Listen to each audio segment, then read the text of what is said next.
Let's see. Everything is fine. Wait, what? Was it live or not? Because it's restarted now. Okay, now I think it works on me. Like my interface didn't really look like it was working, so now it's actually up. Okay, test. Okay, all good now, guys. Sorry about that. I should have checked this before. Hello. Why do I think I nerfed CE on Necro? That was hard. I mean, about the Necro nerf, I agree with the Cause Explosion nerf, to be honest. I think Cause Explosion was, you know, too ubiquitous, basically, right? So it's like, it was like everywhere. Like basically every build wanted to run like the ring that auto corpse explodes, and you know, you have like all these huge flash procs from that, and you know, blighted corpse explosion did like triple the damage or double the damage of normal corpse explosion and gave you like some other benefits like shadow blight. So this definitely brings like, you know, blighted and instant like a bit closer together. I kind of like the idea of that, to be honest. Like actually playing like an instant damage corpse explosion build sounds to actually more fun than the dot anyway, I think. So I'm actually quite excited to try this now with the buff. And you know, the lucky hit is nerfed and you can't rely on the lucky hit that much anymore. I think it's gonna be fun.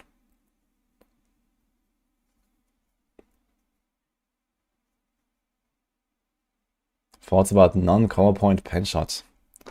Pooh. I mean, non-combo point pen shot means you need a lot of resources. Like, I mean, you have stuff like Eaglehorn, Sky Hunter. That gives you a bit of energy. You have Tibalt's Will.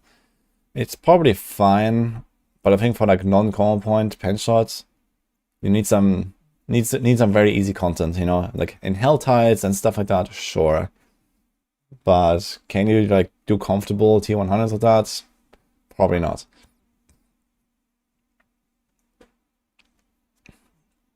Yo, more Thanos. Thanks for Thomas. What will go to for Rogue this season? I think most people play with Penna Earth. I think Penna Earth is going to be like the overall best build for Rogue. Closely followed by TB again. And then, I mean, it seems like Rogue is generally pretty balanced. Like, Rogue was already pretty balanced, and now they started removing some of the more powerful things, like the Poison TB. So, yeah, Rogue is actually a really good spot in terms of overall balance. It's not going to be like a very strong class compared to the others in terms of raw power, but it's going to be fast as always. And good for like the speed farming content. Thank you. And yeah, I think it's going to be fine. No flurry buffs.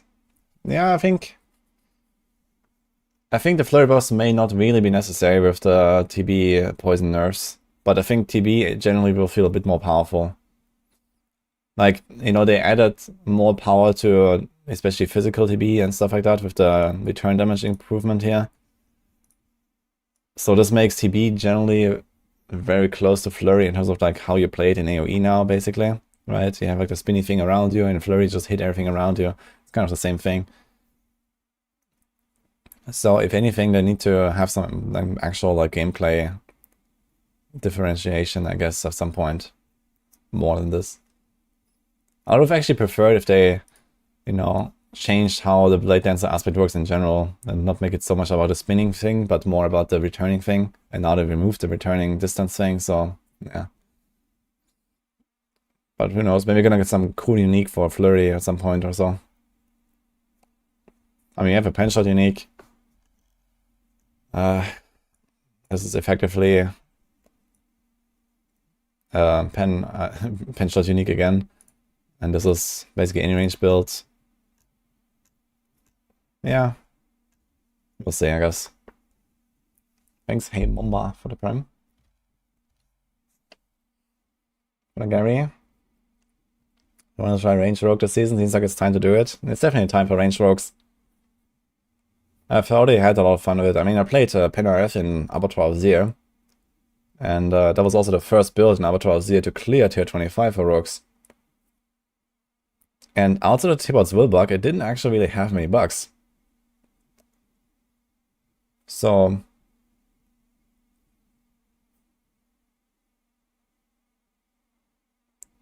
if you're on PenRF, which unique build would be the play? Yeah, and the only unique build that is actually kind of good is Sky Hunter. Like, Sky Hunter is definitely the best out of all these bows. Windforce is the meme, as always, and Eaglehorn, I mean, I'm not even sure if this is an upgrade, what they did here. So, yeah, Sky Hunter is the way, basically. I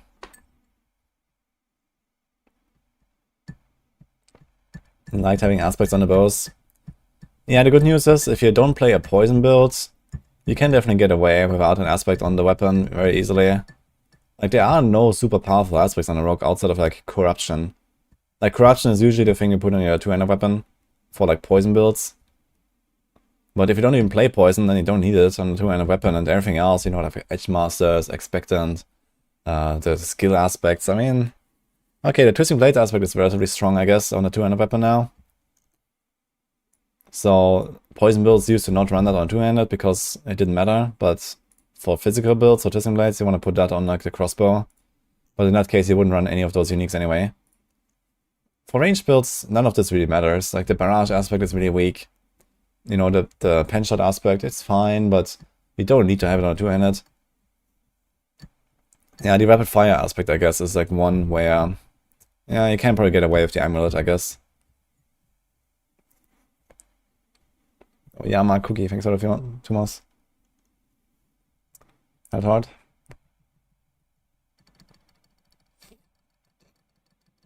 Can you get more juice out of RF if aspect and gear feels so compared to TB? I mean, if you play pen RF, then RF is really only like a single target nuke to kill like the bosses fast and the elite sometimes and stuff. So most of the damage is done with pen. And pen shot is pretty good at clearing.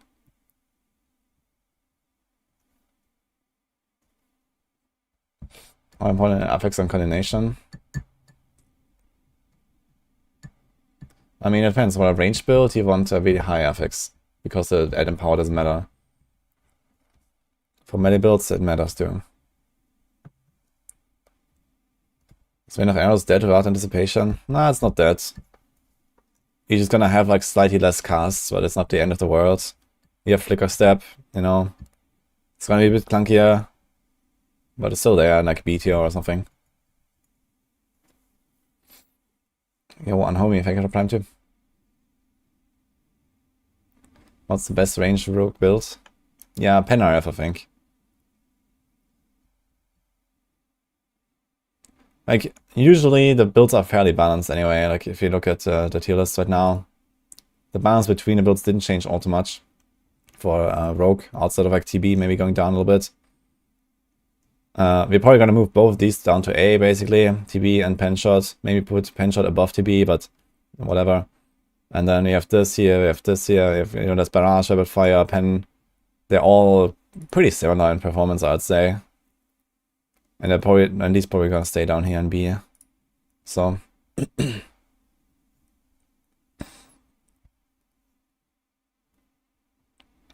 thinking about the inner side and new unique.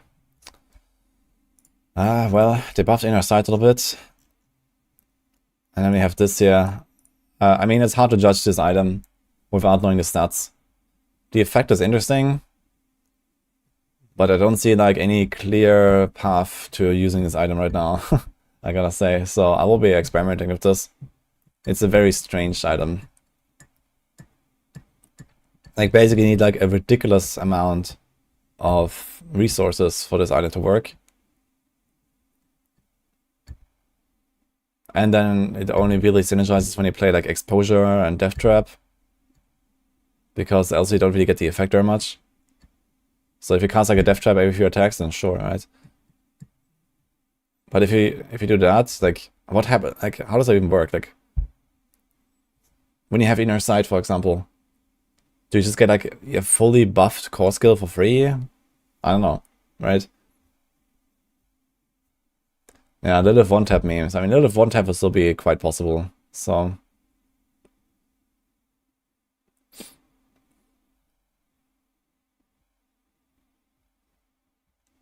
Hello, Infamous Racing.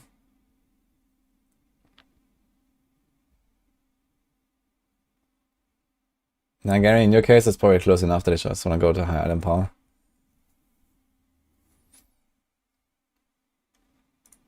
No one talks about starless guys out there. It now works with any skill, not just core. Yeah, starless guys is fucking nuts, man.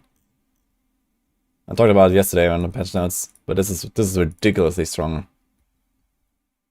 It's basically like the power of like 2 or 3 aspects in one item.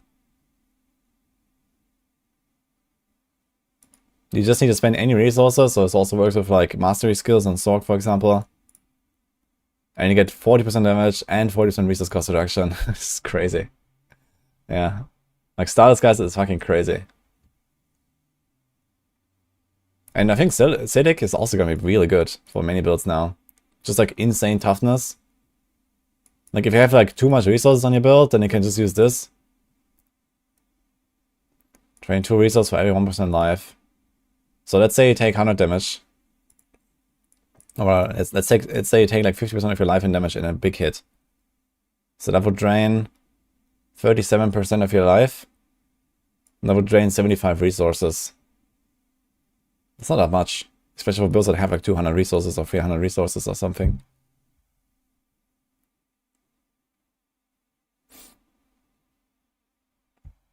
Yeah, Twisting Blades is still gonna be good. Just the poison is nerfed, mostly. When will the builds be ready for Season 3 on Max Raw? Well, our deadline is tomorrow evening, so...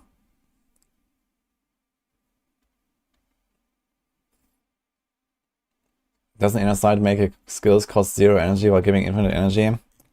What Inner Sight actually does is, it gives you a fake full energy bar that is not actually necessarily full. It just shows as full, no matter what, and puts your resource cost to 0 on everything, so you don't actually spend energy. But it's gonna be kind of weird to see like what's gonna happen with these boots here.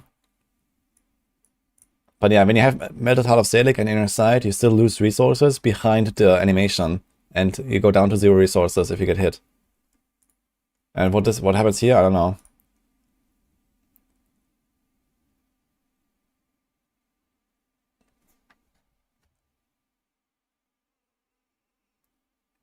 Any rogue builds will be S tier for Season 3.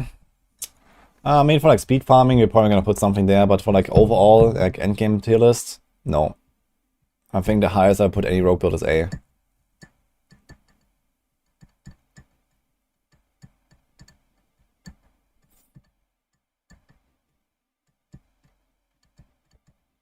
Lightning, Shred, NATO, Wolf, Season 4. I don't know. Spawn Spirit S tier in Season 3. I don't know. I saw the first draft of Macro working on tier list for Necro, and he is not a big Bone Spirit believer, it seems. But we'll see. I believe in Bone Spirit. Wanna start Rouge? Probably not. Bone Spear flopped this season? Ah, Bone Spear was really good. What do you mean it flopped? Outside of Avatar of the Year, Bone Spear was really good, I think.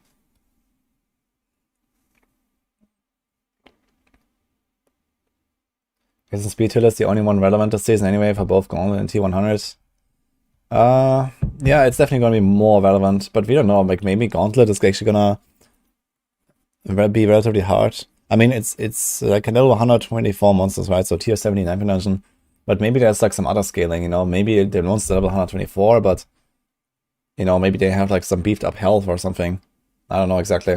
Like we saw the preview from the video, and there was like this pulverized druid doing like a few million damage per hit, and he took forever to kill a boss. So that boss seemed to have at least something like, I don't know, 20, 30, 40 million HP or something. So, how speed farmy do you really want to go? Oh, thanks Yogurt, by the way, for the 36 months.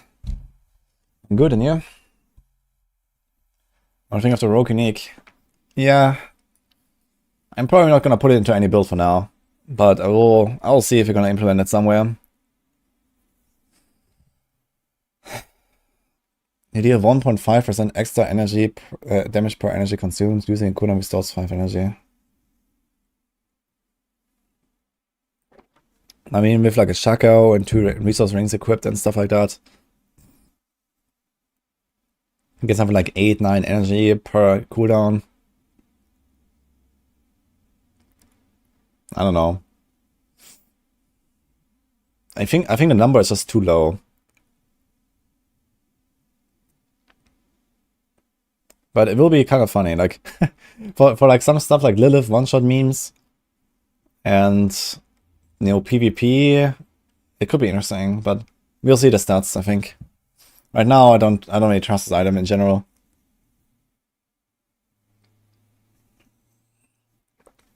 What builds can you expect to be updated before the season hits?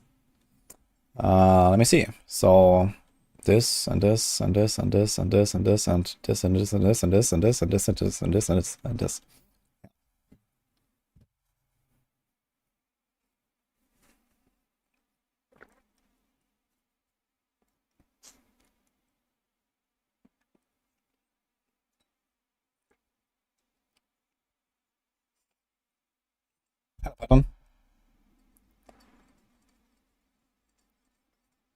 Yeah, I'm probably gonna start a barb.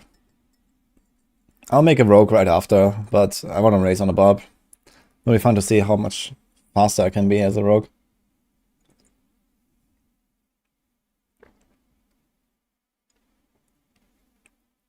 That's the best barb solo leveling build. Well, I'm probably gonna be racing with double swing. I might start like walking Arsenal early game and then go double swing. Yeah, charge also really good. I'm probably gonna just go unconstrained all the way. No unbridled fury. Maybe have a charge in there for like some big dam. I did that yesterday actually already. Started working on this. I always type D3 planner these days instead of D4 planner. Because we just had the season ready.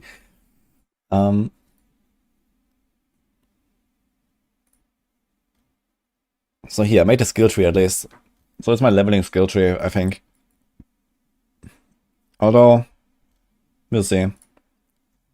Doesn't have a generator, so this might be a bit yikes. Actually, no, I didn't save it yesterday.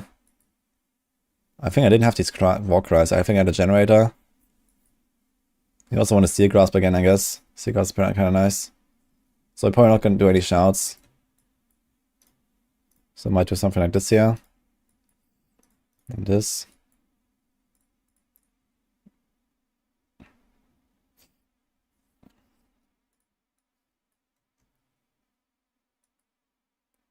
So can't even do the additional charge, I guess. And then here we put like lunge.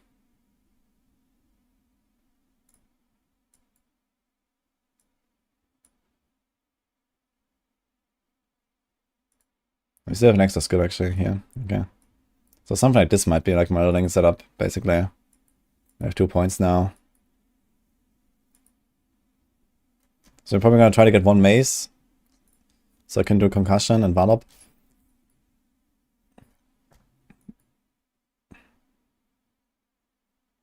Could also do something like Furious Impulse because I can like lunge with a 2-handed weapon and then double swing, but I don't think we want to invest in that very much. Oh, we have the movement speed there actually that we want to beef up a little bit. So let's do this maybe. Can I get like 1 point somewhere? Like this. I think something like this is gonna be like my leveling setup. So there's a charge there. So charge is actually gonna do some nice damage. You're an unconstrained Raft to get like the big damage buff.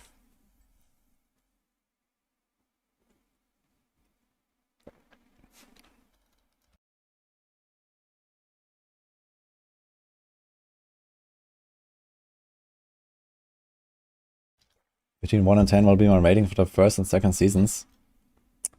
First season, probably like a 3. The second season, probably like a 7.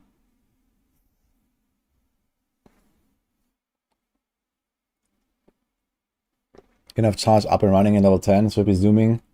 Yeah, I think so.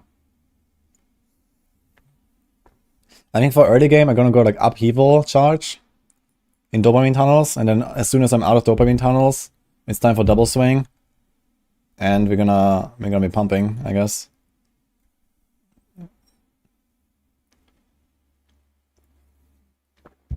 So let's see. I wonder if we're gonna get like the aspects that are gonna be in a codex from the season journey. That'd be nice. But yeah, let me just remake this now, so...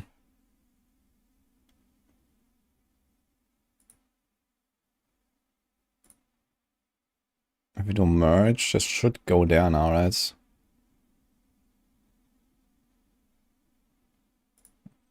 Actually, you don't even have to merge.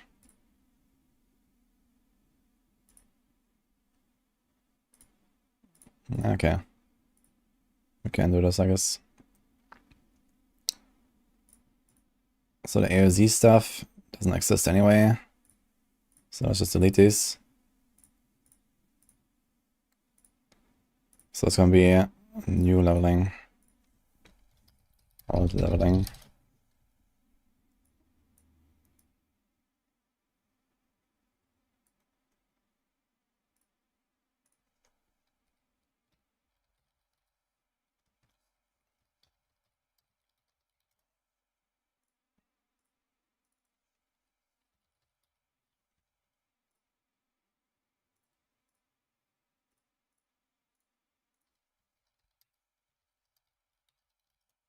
So like this, yeah.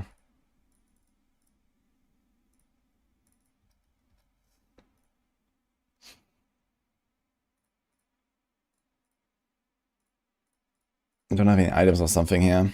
I basically just want to copy the skill tree, I think. So how does it compare to my old one? Here we have also charge, leap, steer grass. We have the ground stomp here for the stun. But I think the ground stomp might not be that relevant now, since we have the charge stun. And since we're running unconstrained, the resources might just be fine.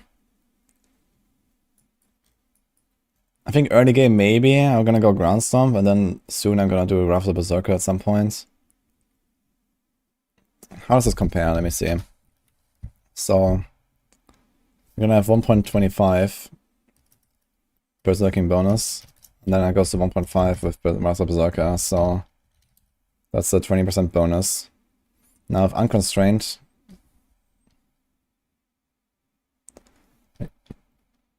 you're gonna have 3 instead of 2, so it's a 50% bonus when you have Wrath of the Berserker and unconstrained.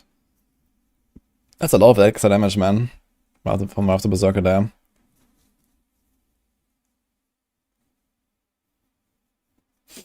I wonder if I should actually go for No Mercy, since we're gonna be stunning a lot.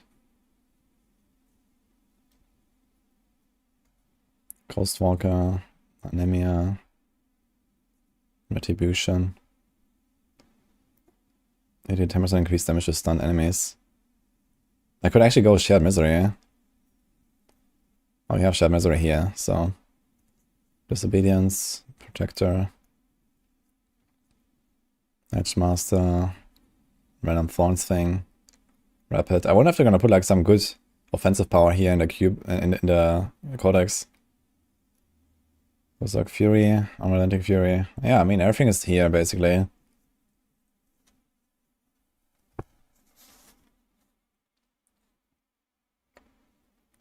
I will play last Epoch at launch, yeah. I'm also gonna make YouTube videos.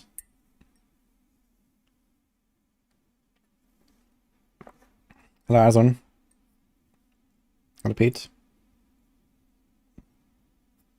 I think imbued air damage, cold shadow synergy, or poison shadow will be any good. Cold shadow synergy or poison shadow. I mean, there is like some of those aspects you mean, like the toxic alchemist and stuff. I think they're gonna be okay, yeah. Especially the icy alchemist.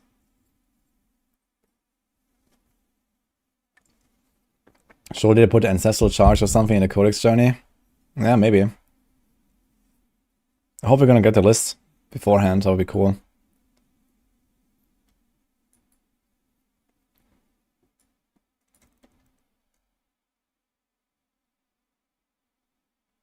Okay, let's see what we can do here. I also have the weapon swap stuff here.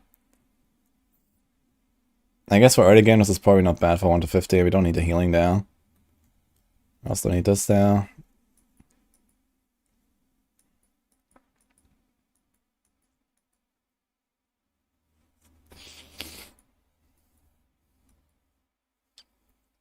So... I think I removed this. In Dopamine Tunnels there's not really much going on anyway in terms of... Let's do Power Charge. How does the stun work exactly? Enemies who are knocked back into terrain by charge take damage and are stunned. So the stun still only happens with terrain, right? Where's Barb?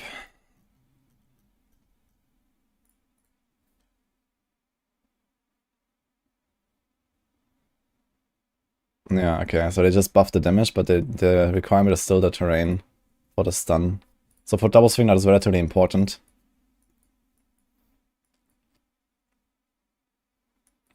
Okay.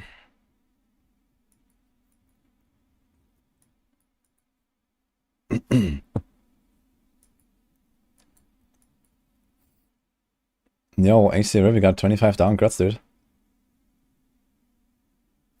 Just in time, man. Which boss to farm for the new uniques? Yeah, probably the new boss, I guess.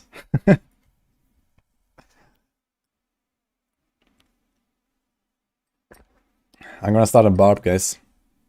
This season. Okay, I need like one more point down. Which I'm probably gonna take from this one. I think 2 seconds of berserking from Battle Fervor is plenty.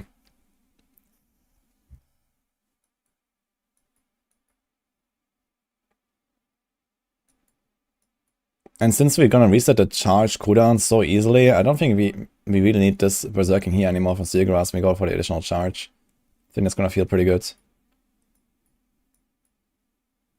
Now it's just a question, are we gonna go with Ground Stomp?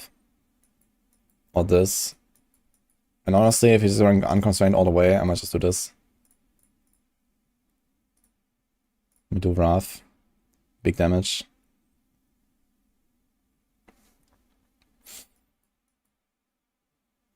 So we have the vulnerable there, lots of steel grasping.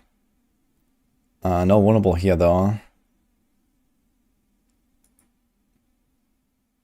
Yeah, vulnerable uptime is a bit of a problem, I guess. But okay, also I had like these 3 points here from Valop. Where did I get them from? Here, basic skills. Generate 21% more fury when using two-handed weapons. Okay, so I guess maybe for 1 to 50, I will not do this here. But then once I'm in torment difficulty, I'll probably try to get a mace. Because you're gonna rely more on the stun and stuff. And what was the other thing I changed here?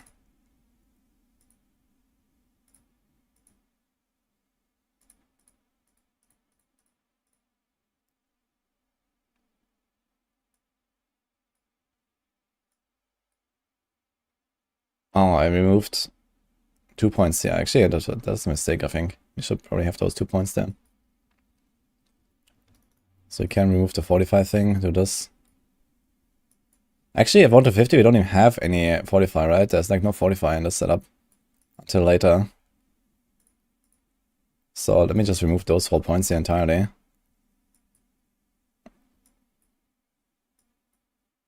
And we can do...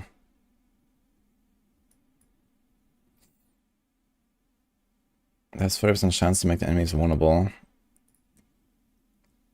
Which is like 9% per hit, so it's like 18%. So every 5-6 double swings will make them vulnerable. Which is actually not too terrible, but not really useful in domain tunnels.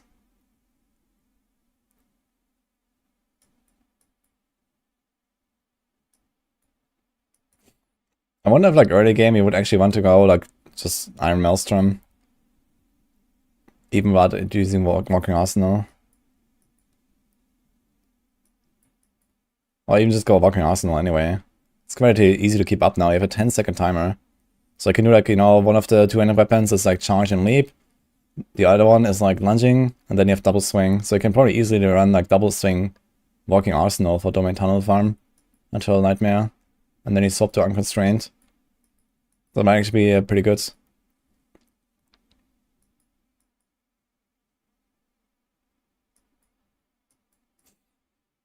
Well...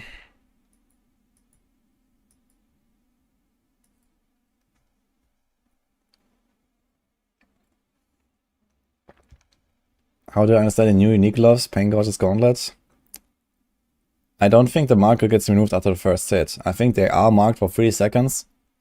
And you can hit them as many times as you want. but only the first instance of damage that you do to any of those guys is gonna be spread to everything. That's how I understand this. So for example, if you play Puncture Rogue, you have 3 knives, only one of them will deal damage to everything. So it's really bad. And also when you play Arclash, you're gonna swipe one target and that swipe is gonna be duplicated to everything, and that's it. And also, like, for example, when you play Arclash and you get like this double swipe from the crit, then I guess the second swipe is not gonna be duplicated.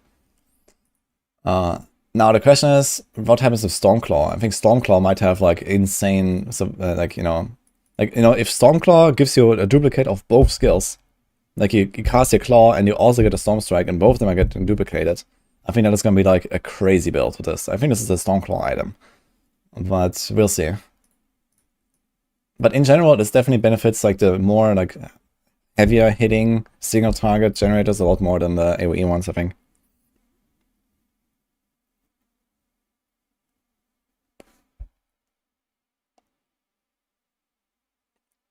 Who's the strongest rogue build in Season 3? I bet on Penareth.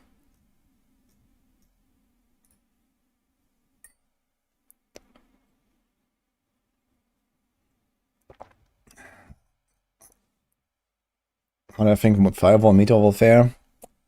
It's gonna be pretty good. I think anything with Meteor is gonna be pretty good. I'm gonna try Fireball, Meteor combo. Happy that Rain of Arrows got some quality of life. Yeah, the 15% faster casting is really nice, and like, it's just gonna be like more usable, I guess. Where is it? Here. Cast time reduced and first wave hits closer. This is both pretty good, yeah. I wish both waves was just hit closer. I'm not sure why only the first one, but okay. Rain of Arrows was really fun. I really liked Rain of Arrows a lot in Season 2. Now you don't have Metamorphosis anymore, which makes the Flicker Steps playstyle a little bit harder, but it's not the end of the world. Is Vervin going to be viable? I mean, yeah, I think. Like, Vervin should be really good for like any kind of like speed farming stuff, even all the way up to T100s. And it's a barb, so you can probably boost your Seneschal Companion a lot with barbs. Like, barbs in general are going to be like really powerful because the construct is going to be really strong, and basically everything on barb is going to be really strong. So yeah, I think Vervin is going to be good. I think basically every barb build goes in S tier, with maybe a few in A tier anyway. And Vervin doesn't have like good single target damage, but the Companion might be able to do that for you.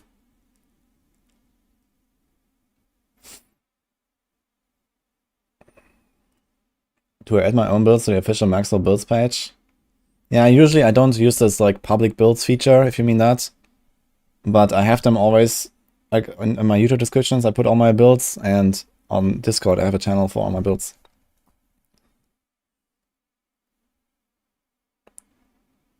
Right now I didn't do them yet, you know, this is just like early theory crafting, but by the time the season starts I'm gonna have everything I've prepared.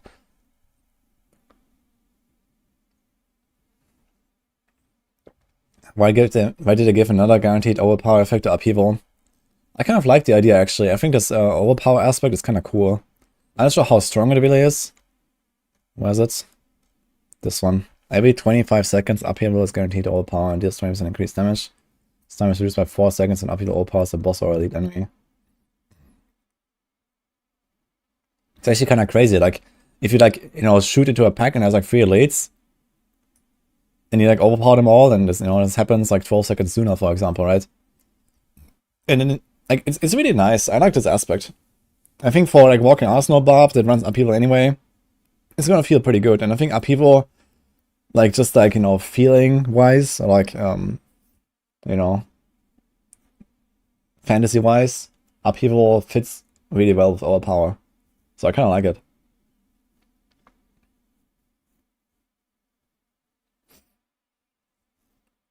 You spent Penareth last season. Feels sad to see it's the OP build. It's not OP, you can play anything on Rogue. I would just like, you know, if you want to like speedrun and stuff, I think Penareth is probably the fastest. But Barrage, I actually talked to Darkside about it. So what he's probably gonna do is Barrage is gonna become probably a no combo point build. at least like late game, you can probably just take like Sky Hunter and get enough resources and just like spam barrage only, like multi-shot almost, like in D3. So that's gonna be really fun as well. You throw in some Shadow Imbuement there, GG. And yeah, Rapid Fire I guess is probably gonna remain a common point build. But there are definitely options as well to play this like inner sight or something, or preparation. Actually preparation most likely. I think if I was going to play like a pure Rapid Fire build, I would probably try Exposure, Death Trap with it. Exposure, Death Trap, Shadow Imbue. You have decent single target damage on Rapid Fire anyway. I think I would probably try to play Death Trap Rapid Fire. Yeah, useful bow unique, man. Log in there.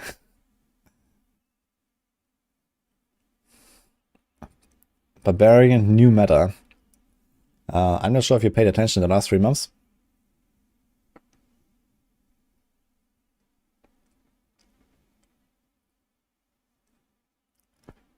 When tier list for next season? Tomorrow probably.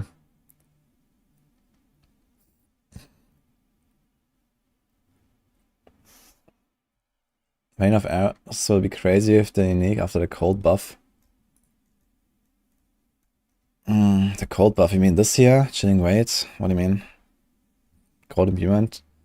I mean, this doesn't really matter. They were kind of insta-freezing with Reign of Arrows already.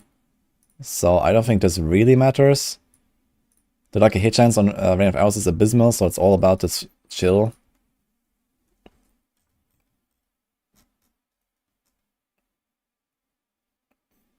When you cast ultimate skill, your next core skill consumes all energy.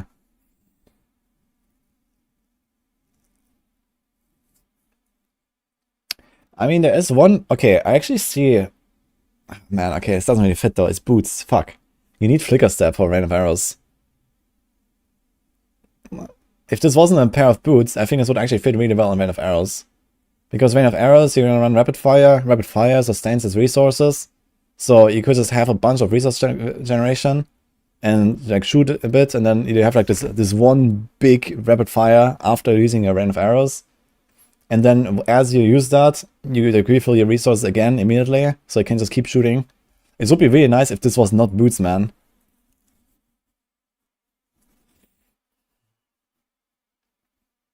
It doesn't really fit in.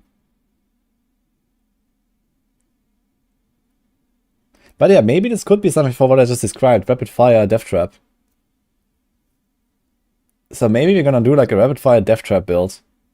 And use these boots.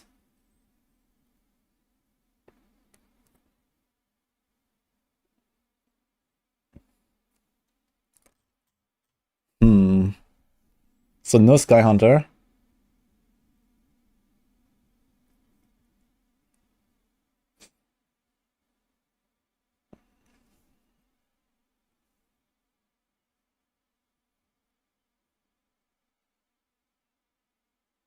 Marksman skill damage, crit damage, exploit. Okay, I can kind of see this coming together. I think I'm gonna try to Theorycraft a build like this. Exposure is definitely much more usable now. With the nerfs to close quarters combat and stuff. And for a build that does run combo points, I think precision is actually not very good. Like, it's okay if you play like a, you know, inner sight build or something, but it's really a combo point key passive, I think. Because you have like the almost guaranteed, you know, 6 stacks after building your 3 combo points, and then you do the big nuke and repeat. You know, every single time you use a spender, you're gonna have precision basically with high enough crit chance. But for inner sight builds or like exposure builds or preparation builds or something, it's not really that great. Feels like you need Ring of Stardust, guys. Not for Rapid Fire. With Rapid Fire, let me see. You get 15 resources back. Yeah, when you damage a vulnerable enemy. It's not that hard to get enemies vulnerable. So the pet can do it. Exploit Cliff can do it. You can do Blast Trapper aspect if you want. Barrage with Death Trap. Yeah, Barrage is like much more resource hungry though. You can play Barrage Death Trap. This is actually... That was actually the second build I've ever played in launch in June. Barrage Death Trap, that was kind of fun. Or was it the third one? I think the third one, I don't know. But anyway.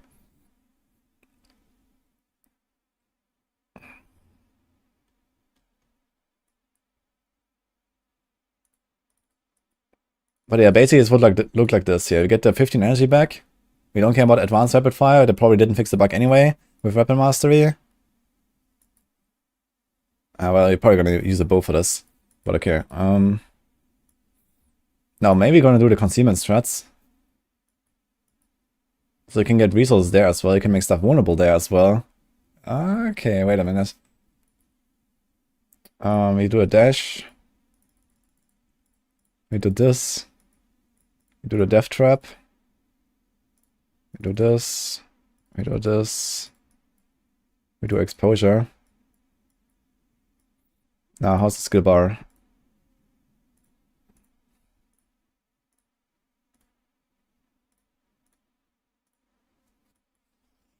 I don't think you care about the generator for the setup. You do preparation. I mean, to be honest, maybe we don't care about preparation that much because we are already running exposure on this. And maybe you're gonna do combo points anyway. And then you just, press Death Trap, get 3 combo points, and then just like, blast 8 arrows into the target.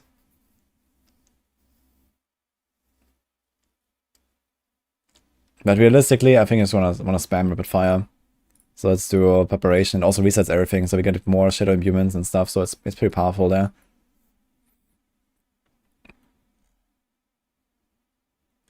And I guess we need the poison trap here, so we do this.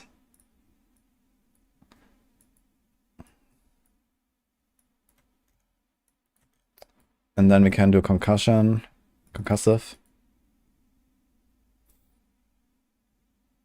I don't really daze anything here, it seems. I don't think you care about consuming shadow.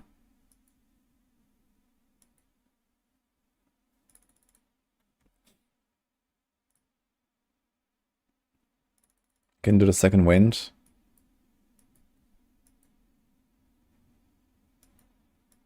And then we could do something like agile. Could do stutter step. Something like this maybe.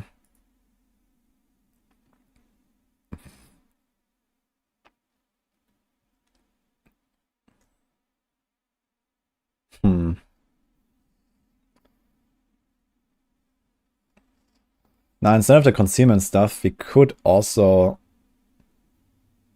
try to get Kaltops in there. And I think the concealment stuff is gonna be kind of nice. Especially with preparation in there, you're gonna like reset it all the time. Do we have the new temp stuff already? Concealment? No, it's not up yet, okay. Hello, Genlag. Preparation with boots and rain of arrows. Yeah, the new boots go here. I hope they're gonna have good stats. But let's put the new boots there. You're gonna have like really good AoE damage and a single target. I mean, rapid fire is fine for single target usually. And I think you want to use like a normal bow. So we do all stats, dex. I guess, do we want to do core? Do we want to do vuln? I think kind of want to do vuln or close. Probably close. And ultimate. So something like this perhaps. Ultimate. Ultimate. There's nothing here that we really want. None of them work, so I guess just go daggers. Do the same stats. Race with close again and ultimate again.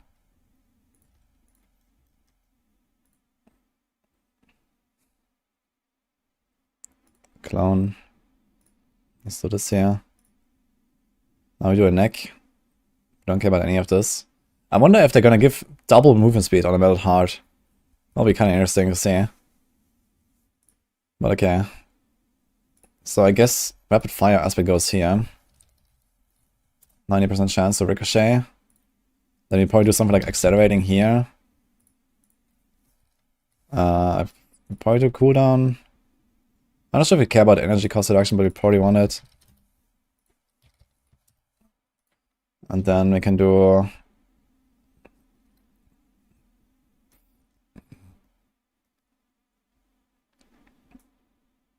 probably weapon mastery or malice. I think weapon mastery is stronger, right? Let me see. It's 4% I think each. And this is only 3, so I guess we do the weapon mastery. Then we put some... let's put like a ruby or something. Nothing here that we really care about, so we just go like 2 normal rings. Now what do we do here? I guess resource. We probably want resource generation, so we actually like don't run out of resources. We do crit. And we do max life. Oops. I don't think you can go for maximum energy. And then we probably want to do lucky hit here, just to like get more exposure procs and stuff. Lucky hit is probably the way.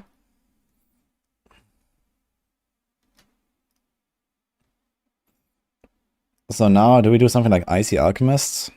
Icy Alchemist could be pretty interesting. For like insane burst damage. Maybe we've tried this. Let's put Poison Rest.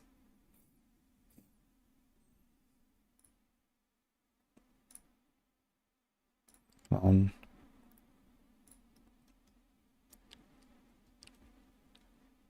what do we do here?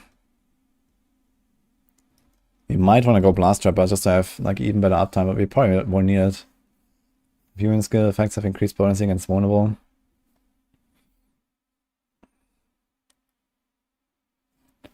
Using agility skill. Ah, wait a minute. We also have aspect of synergy, I just realized. That's actually kind of interesting, aspect of synergy now. If you put this on a 2-handed weapon, you get minus 40% cooldown. So this means like a single elite kill will basically reset your concealment like every single time. But it can probably get to the point where you don't need this. Poison trap no longer breaks stealth. Don't think you care that much about it. Elements, artful initiative. It's actually not that many offensive things that I want to put here, to be honest.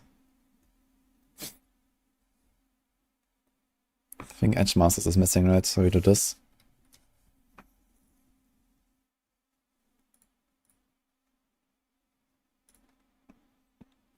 So here's a new aspect, I guess. It's gonna have armor. And then damage reduction. And then damage reduction from close and distant or something. We do this. We do this. This is the new aspect. There's nothing here that we care about. Value of unlimited energy from inner sight. I mean, it didn't buff this item actually. I think this is pretty trash still, so too bad. Let's do this. Do armor here. Same stats.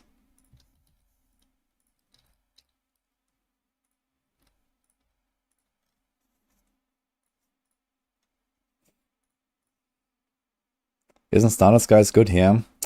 Yeah, I don't exactly want to put like a Starless Guys as like the standard item into a build. But yeah. So what kind of defensive aspects are I going to put here? Umbrus. Umbrus is pretty nice actually. Should probably do that.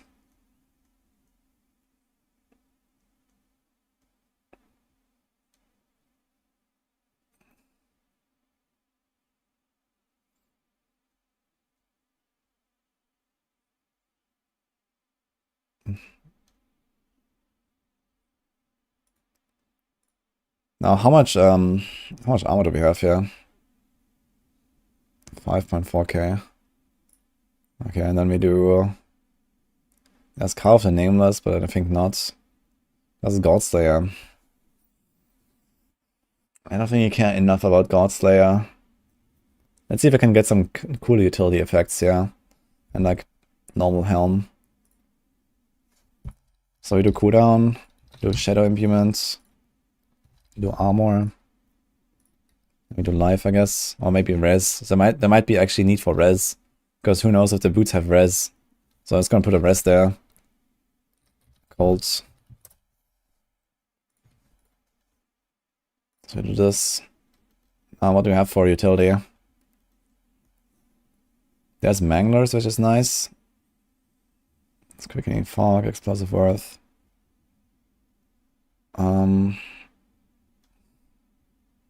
There's shared misery, which is pretty nice.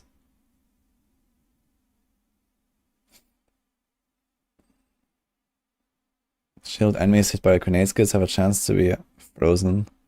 And deal 25% increase.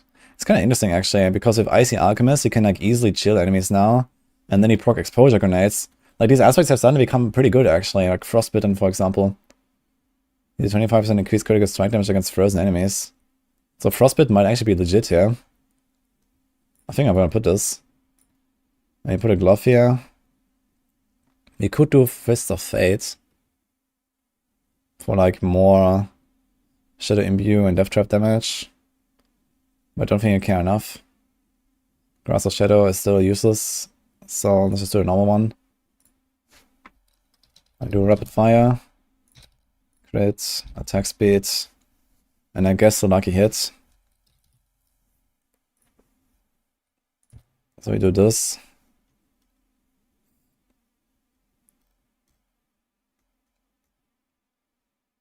We don't really have all too much like single target damage, and there's still offensive aspects you can put on the weapons actually. So I can probably put a corruption there, and an elements or something. And here we might do a mangler for the days. Days is pretty nice.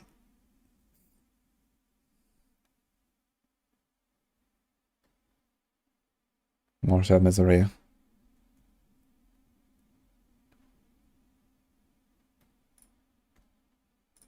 So something like this perhaps. So we can also get a knockdown much more reliably. We can also get rapid gambits. Well, something like this.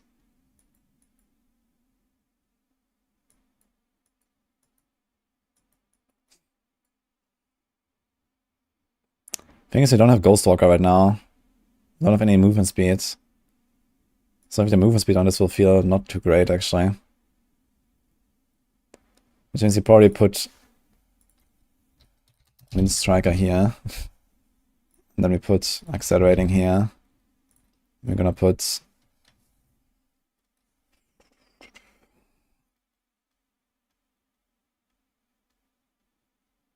which one was it that I wanted? Corruption, I guess.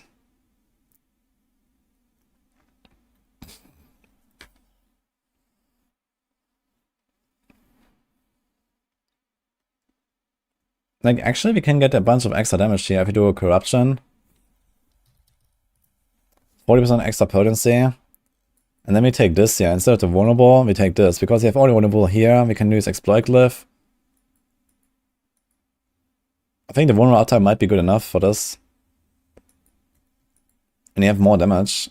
With 40% extra potency, this is like nearly 20% extra damage. When you have Shadow Imbue. And you're gonna Shadow Imbue a lot. Because you Death Trap all the time, the Death Trap is Shadow damage as well. So I think this might actually be pretty good. And then we have like the concealment aspect here, and we're gonna have the new unique boots here. I wonder if it's consistent enough, but it might be fine. Because you have 6 seconds vulnerable on this. Now, is there a risk we're gonna run out of resources? So you press Death Trap, you activate the boots, you press Rapid Fire, you have 0 resources, but then you get this back. Then you can press Concealment, you get energy back. Yeah, you're gonna be fine, I think. You're gonna get the energy back every time you use one of your skills. And then after, like, 5 to 10 seconds, you're gonna press the next Death Trap. Do the big nuke. I think I'm really fine, actually. I'm gonna have a lot of Shadow Imbue uptime. With free stuff. You're actually gonna stagger really fast as well. You're gonna have stun and freeze and daze. You're actually gonna stagger bosses like hell. So even if they don't die instantly, like 10 seconds or so, you're gonna be staggered and you kill them. Actually, we need to get Frigid Finesse in there somehow. So I guess goodbye, Agile. We do this. We probably want Alchemist Fortune as well, somehow.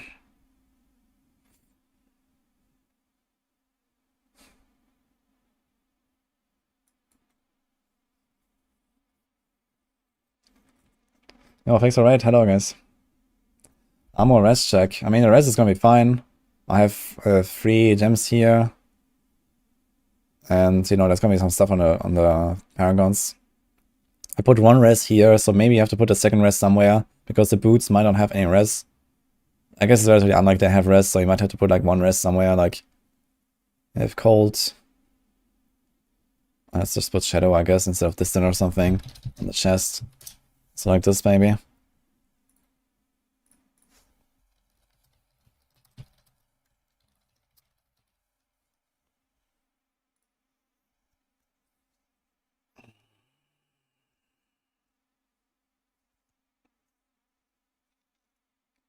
What is the power level between the tiers and the tier list? In D3 was measured in GRs, but what is it measured in D4?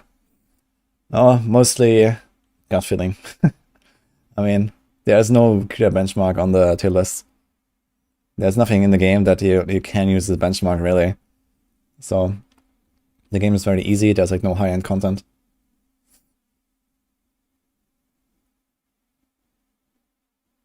If I was going to play TB Rogue, would I still play Close Quarter or try out Momentum? I mean, Close Quarter is still not terrible, but it's not really required anymore. So Momentum is gonna be like the easy choice, I guess. Going faster, more resources, yeah, super tanky, so that's kind of nice. Momentum is definitely cool for survivability. If only clones were like some icons, I could also have the Death Drive casts. That'd be funny, man. Imagine you could, like, maybe eventually you're gonna make some unique where you can have 2 ultimates or something. You can play Shadow Clone and Death Trap, that would be funny.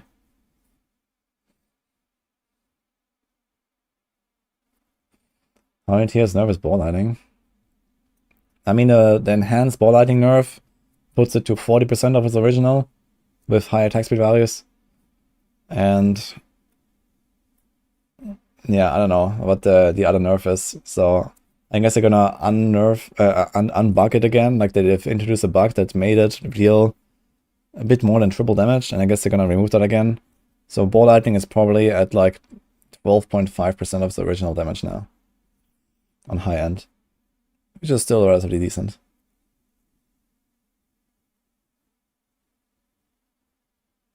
Why you predict momentum? There's no AOZ anymore, so it's unnecessary toughness. I mean, it allows you to like go more offensive on the other stuff, right? You can, you know, for example, instead of defensive pants, you go Tibalts.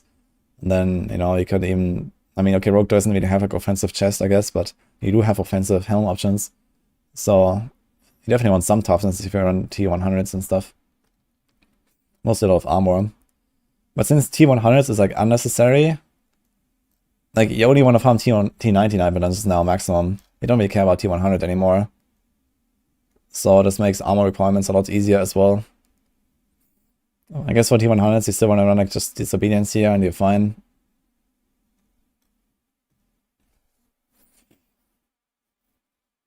Yeah, I think ball lightning is an 87.5% nerf. But it's probably gonna end up in like A or B tier, I guess. Ball lightning was pretty good before Season 2 already, so.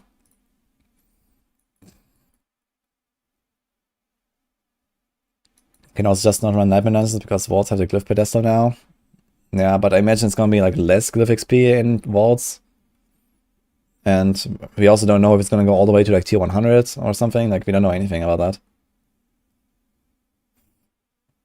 The Gauntlet Dungeons have equivalent of tier 70. So the armor requirement is not very high there.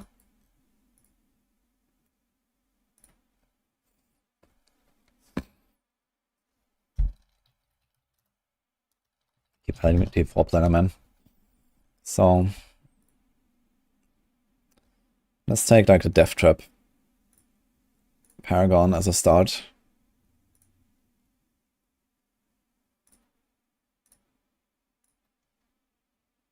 Copy.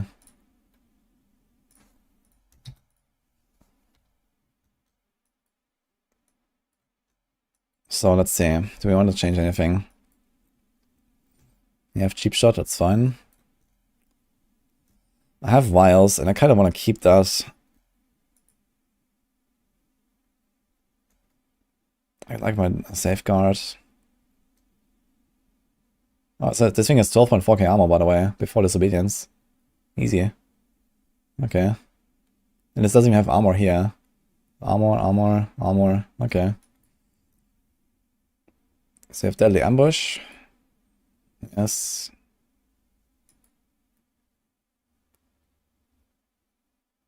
That's an exploit. We have Closer, so Closer doesn't work. We have to change that. Control is fine, I guess. Ambush is good. Turf is good. So I need to change this glyph, yeah.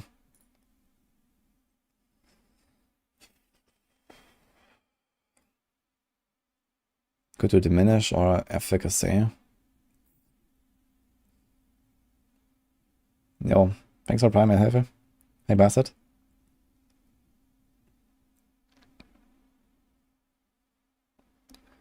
Use stun grenades to have damage. Doesn't really matter, I guess. Gain 10% damage reduction for 2 seconds after dropping a stun grenade. I guess you want Night Stalker in this case, right? Entering stealth reduces the active cooldown of Shadow Imbuement. It's gonna explode everything.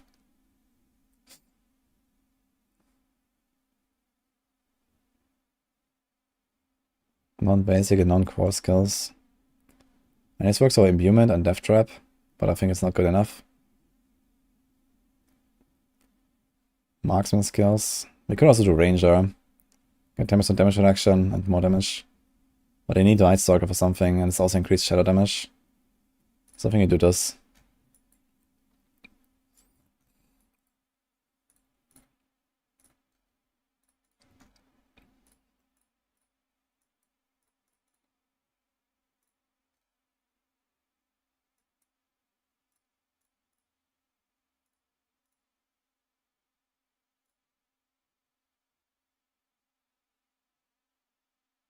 It's 29 int, which is 77 shadow damage. Okay, how's this now? We're 10 overcut on fire. We're not capped on lightning. Okay. Oof. Now the rest might be a bit of an issue, yeah.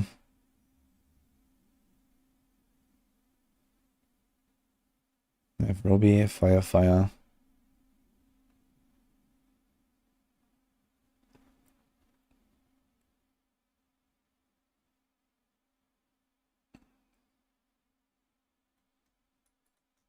Okay. We have this. Could grab this. If the exploit glyph fully stacked.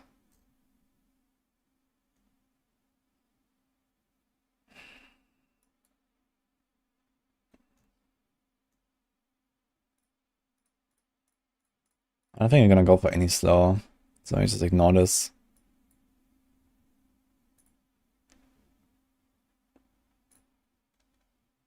Let's try to get like 1 point somewhere. Like this. Or this even. Kinda wanna boost this as well. 1, 2, 3, 4, 5. Ambush glyph is kinda nice.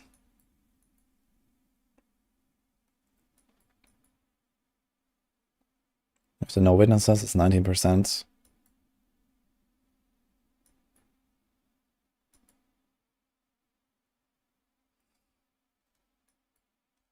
I think this would actually kind of work out here.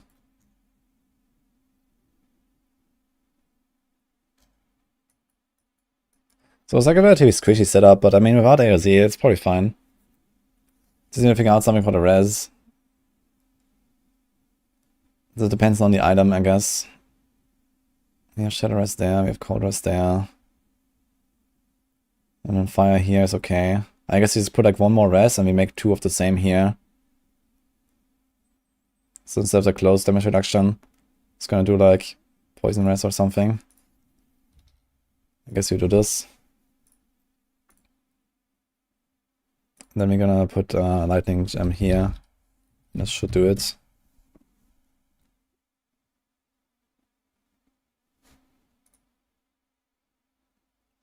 Best barber to play with controller. I think Hoda and Whirlwind are probably fine. I think the extra weapon slots will lead to Barb Rogue having much stronger Seneschal. Not just the extra weapon slots. I mean, of course, you know, they buff your attack power because they have more stats and stuff. But also Barbs have, like, you know, access to damage while berserking, which is like an easy boost to attack power. Like, you know, for example, here I have damage to close enemies. This doesn't go into attack power. But damage while berserking does. So on a Barb you run damage while berserking and you actually have higher attack power than a rogue. Just because you have a different stat there. Because damage to close doesn't count in there. Ultimate skill damage doesn't count in there. At least I don't think it does. I would be surprised. You know, only the generic damage increases can go in there. I guess crit goes in there. I've never tested that honestly, so I guess you can log in later and try this. But yeah, I mean, here you're definitely gonna run like a utility Seneschal, you know. Actually, I can put in a slow. I can still run vials, I guess. I can put in the slow from the Seneschal, so that's kind of nice. Let's see if I can like find 2 points somewhere.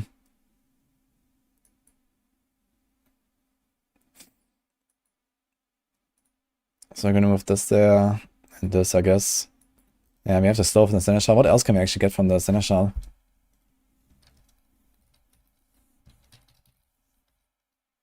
Ah, fuck.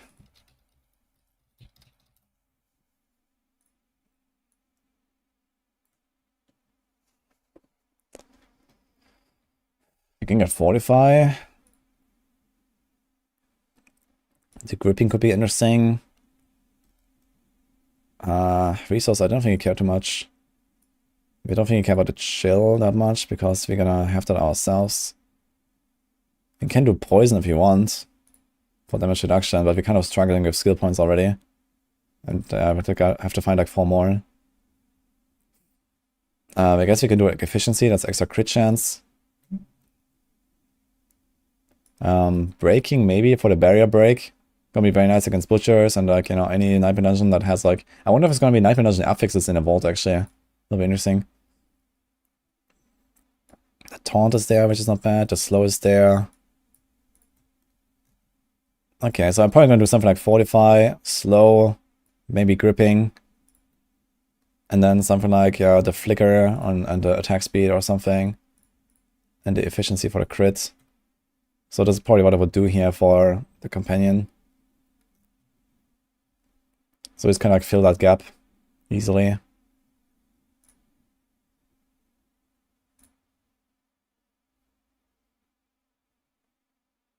have builds for leveling in Season 3. No, I didn't do leveling builds yet.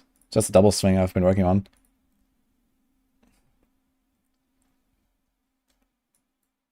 Yeah, skill tree. Skill tree is done, right? So we did this. Yeah, I think this will be fine. And like this, you can still make use of this concealment strat with the new aspect. It's gonna be pretty fast. Actually, we might want to do Ghostwalker instead of Windstriker now that I think about it.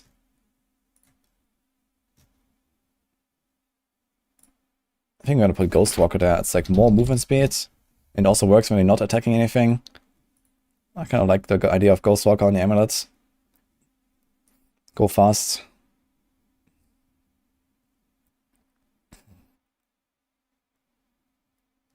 I mean, if you want, we could also put like Inner Calm here. And Inner Calm should probably affect the Seneschal companion. And maybe like, do some single target with the Seneschal as well. But yeah, we should be fine. We're gonna stagger bosses so fast and then you kick in with Frigid Fitness. And a bunch of the damage to crowd controlled enemies. You get 5% from cheap shots. You get the damage to crowd control there. You get the control glyph. So staggering bosses is probably something like double damage or so. And you're gonna stagger them in like 10 seconds or less. So even if the boss fight is 10 seconds, I think that's okay. Yeah, this should be a pretty fast build actually.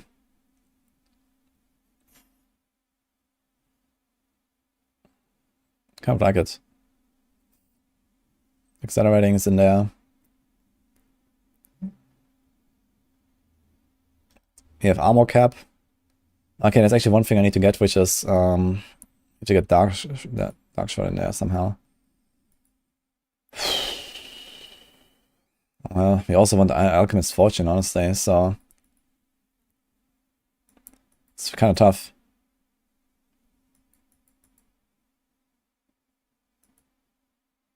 Maybe I'm gonna remove Sturdy. Maybe it's gonna say this is not required. It's only for close damage reduction.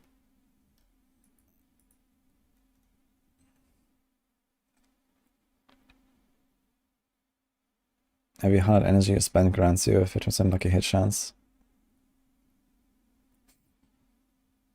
I'd really like to get this, man. This is shadow damage. This is shadow damage. I think you might actually be better off just like running Alchemist's Fortune anyway. Because you have to attack like 5 times or so to proc second wind. And then last 5 seconds. And here just get it. I wonder if you can get away with like less ranks here. Do this instead. Maybe I'm only gonna put like 2 skill points.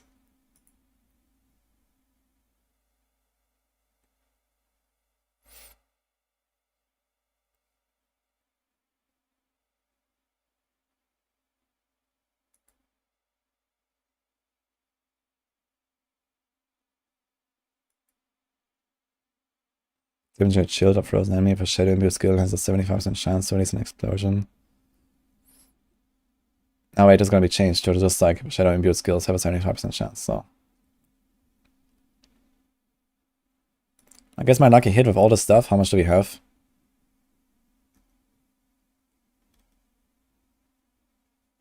%34% from gloss, ring. Then this is 50, this is 65% bonus. That's a lot. So we have 123% chance. Times 20%. So per rapid fire arrow, it's like 25% chance almost to trigger. And then they spread to 2, you get like 15 hits on average. So you're gonna get some of these cold explosions for sure. And potentially even freeze them. And you also freeze them through frostbitten. With exposure. Yeah, it will be pretty interesting to see how this will work. I think this could be a good build.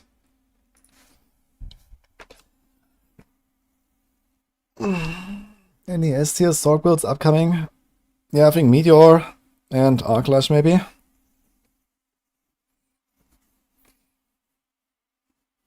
Alright, Theorycrafting all classes, any change to Bone Spear?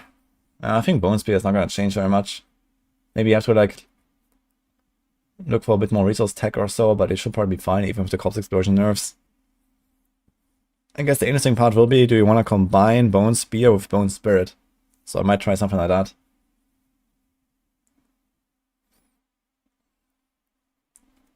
One thing about the Juggernaut aspect? I don't know. We don't know the numbers. Like, they only give us a level 1 numbers or something, so I have no idea how much armor this is going to give us. I think some classes definitely want to use this. It's like more consistent, right? Compared to Disobedience. But the interesting part here is that this is like flat armor. So you can actually combine this with Disobedience.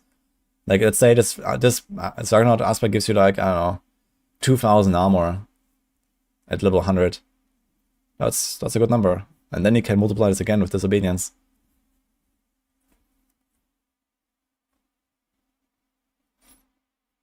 You have a clear winner build on Season 3 for Rogues? Not really. Rogue is very balanced right now.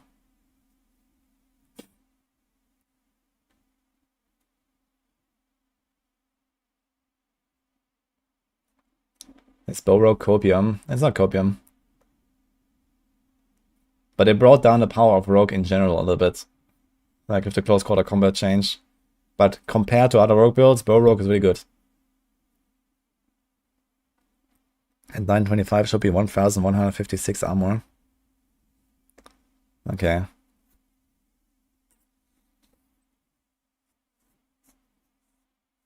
Rogue lost like 400% damage.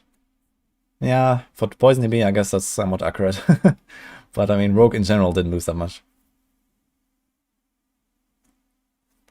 Snowfall resurrecting for Season 3? I guess so. Have a nade.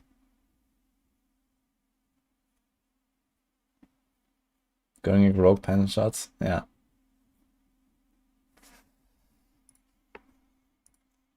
Let's leave this here for now.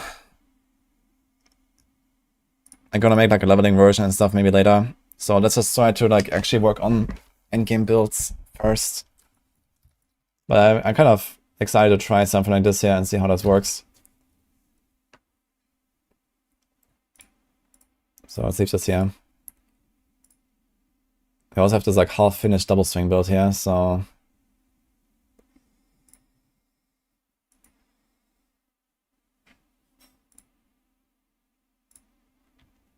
Okay, save all sets actually.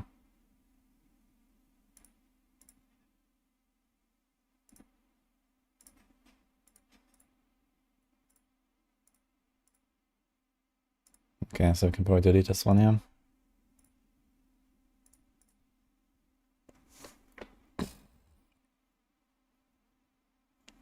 Skyhunter better than crossbow with more damage than X-Master, I expect. I mean, for combo points, range builds, I think Skyhunter is really good now, yes. Without combo points, debatable. But it's still gonna be good, I think. Let's see if I can do this Death Trap build. Not Death Trap, TB build that I was talking about. So let's see what we would do there. I wonder if we're gonna play Twisting Blades Rapid Fire now. That'll be kind of funny. Twisting Blades. Let's go with that. No Rapid Fire. I just made a pure Rapid Fire build here. This is Rapid Fire Death Trap. So this is something I definitely want to try.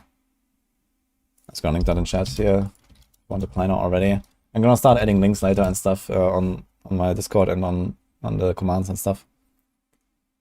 So let's just first make a bunch of planners. So let's delete AOZ.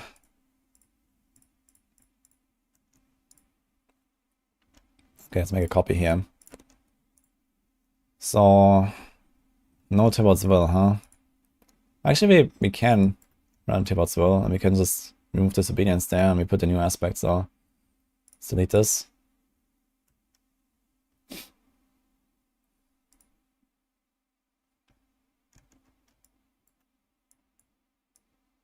So we need Night Stalker Glyph somewhere.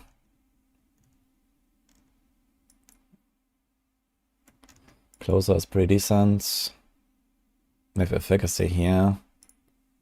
Because we have Poison Imbue, and I think we just don't run Poison Imbue anymore, and we go Concealment. Then we just accept that we have like a bit longer boss fights, maybe. You're gonna be flying, and the boss fights are a bit long, but not the end of the world, I guess. So let's try Night Stalker here. It's the same at 25 int, 29 int.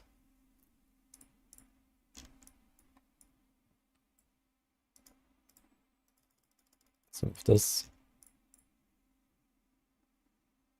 we can do the vulnerable there. Okay, and we have 4 skill points now, actually. Oh yeah, 12% crit for free. Let's go.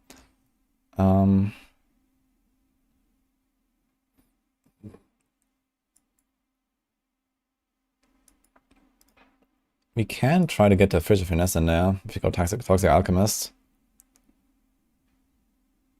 I think we do Corruption. Blade Dancer probably goes on a 2-handed now. Let's see.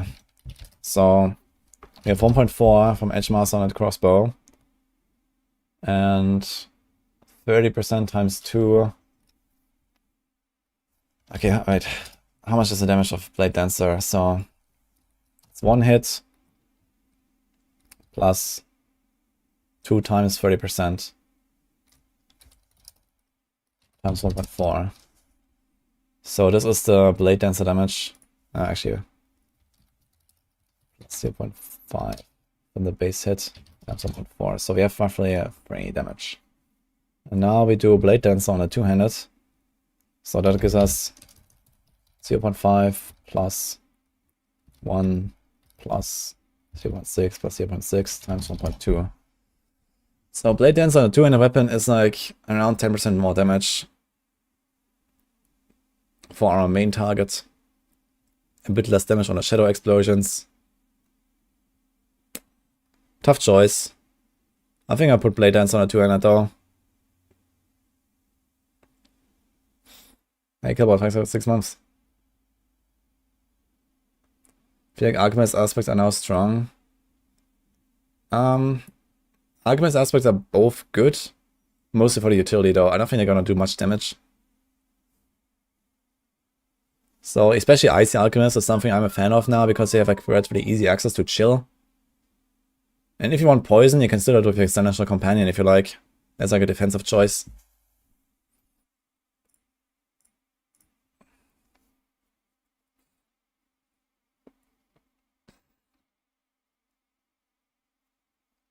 With new basic skill gloss, with skills like Hemorrhage, proc more blood orbs on marked enemies. I don't think so. I don't think I get any of the utility with the new gloves. I think it's just the damage.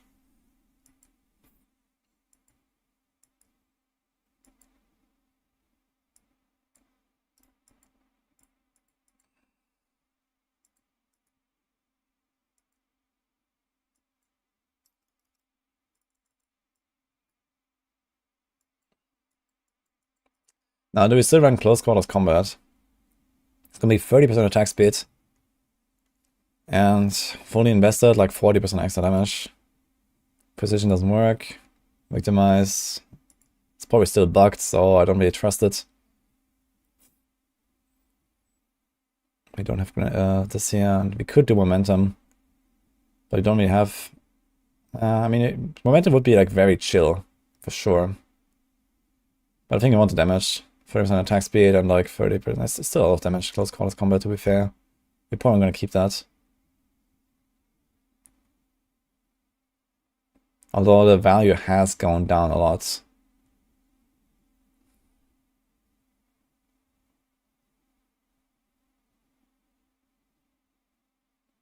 It might actually be better to roll like close damage now on your rings, for example. Because close damage is like almost double of this. Additive damage is like, let's say 1000.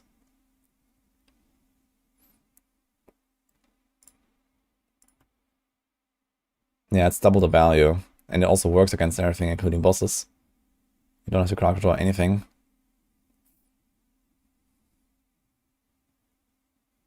We have Shadow Misery, Ghostwalker, Ravager, Go Fast, Tables Will probably stays. So Blade Dancer.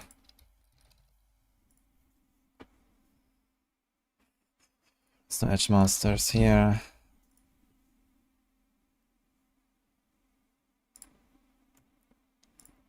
Do we do core skill damage? It's also much higher. So maybe you just don't really scale this damage versus crowd control. They definitely brought it down quite a lot. To the point where I feel like it's not really like crazy worth it anymore. But even if you get like a 20 or 30% damage bonus for mostly the Paragons, etc., it's probably okay. This is still relatively good, and this is still relatively good. All of this.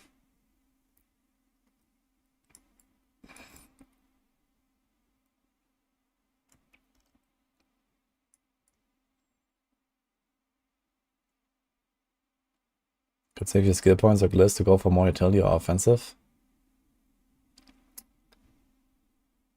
Yeah, I mean, I think most builds previously did me run Cold Imbue or something. And now you're still not going to do that. He's going to get it either from your pet or you get it from the Icy Alchemist, if you want to do chill.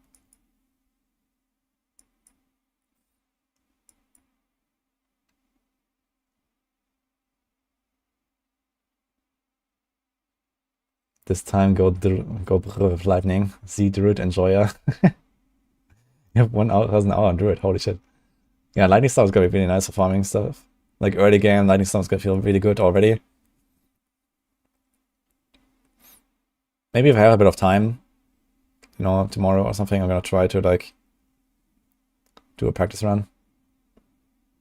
Was Tibble's Will nerf for Season 3? Yeah, the common points are gone. But it's still a pretty good item, so 40% damage is nice. I'm gonna keep that in the build, I think. We're gonna put this here. There's no more poison imbuement, so let's put armor.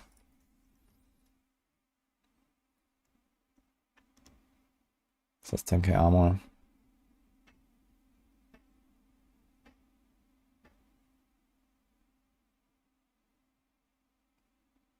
Yeah, this might actually be kind of the build here.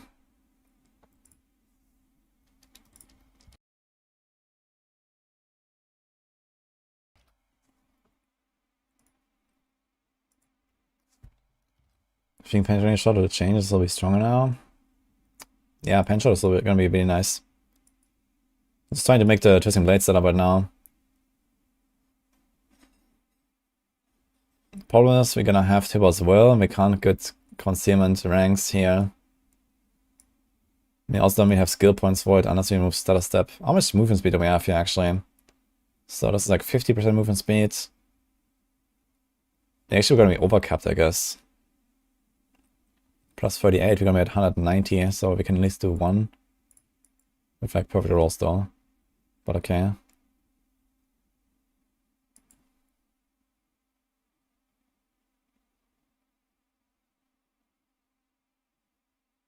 Maybe he's gonna put them all in there. Get more concealment uptime.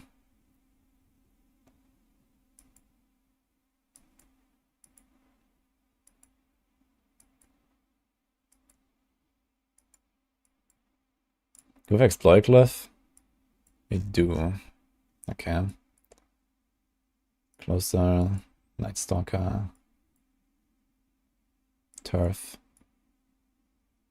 Control. I mean, the Control Glyph gives us like an extra roughly 15% damage. Control Glyph is actually kind of big still. We're gonna keep the Control Glyph, I guess, for close quarter combat. We're also gonna slow and chill. We may not need Ravenous. But Ravenous is kind of nice. For speed farming in particular.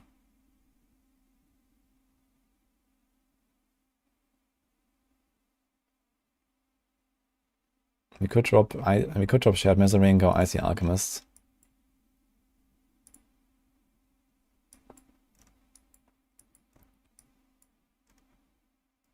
Now, how much do these things actually offer? Maybe you can remove the small nodes. So with the close quarter combat change, that's 7.5 crowd controlled. So if we remove all of these here, let's see how many points do I get from this. We have 393.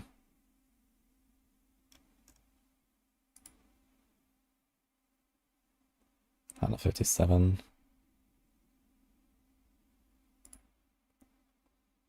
I think you're gonna put close damage on this, on the rings.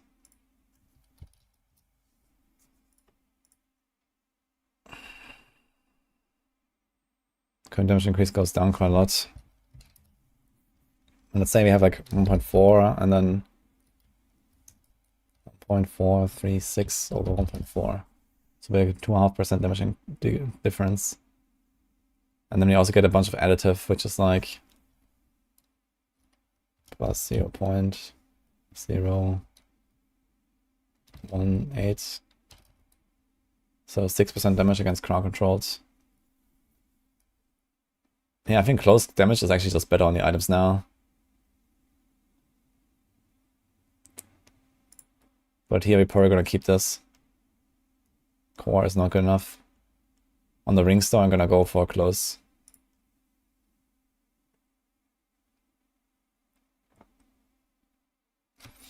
Okay. I think I'm also gonna put Lucky Hit here. So we have more Shared Misery and stuff. And I think I put Icy Alchemist here.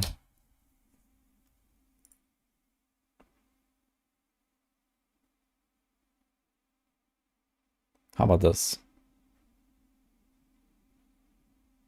This is like Omega speed farming setup, basically. Actually, I realized we can still use X-Files ring and actually rely on the poison stuff for like really speed farm as well. X-Files is gonna be pretty good. I mean, I was doing X-File shenanigans. Let me see that a little bit, actually. So... I think I have some footage somewhere. Diablo 4... I think I also did this without Tibalts and stuff.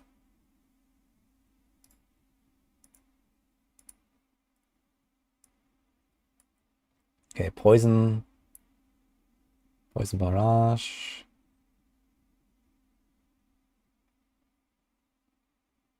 Okay, it's a barrage build, but let's check this out real quick. Okay, let me see my setup here. This is a Temerity, right? It's not a Tibalts. Is it Tibalts? I'm mousing over this somewhere.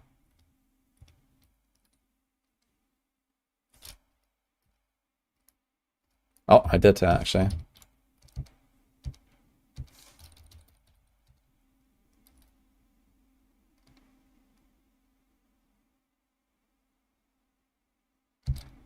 Okay, are running Tibalts. But we're not running combo points. I think this was a mistake though, right? I forgot. Okay, so this was actually with Tibalts. Did I do some testing about it? I remember doing testing about this like early season.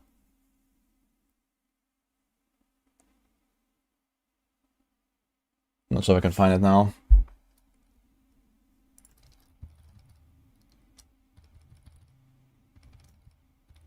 But yeah, let's see some... Do we have X-Files equipped, right? Here's X-Files, okay. So let's see how this looks. 2 million X-File proc.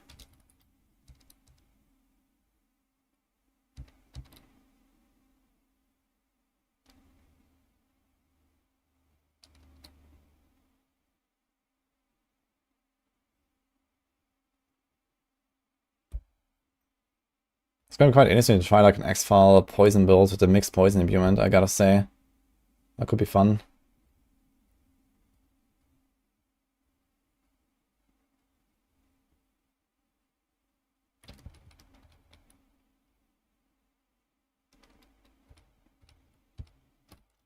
Let's see like another dungeon.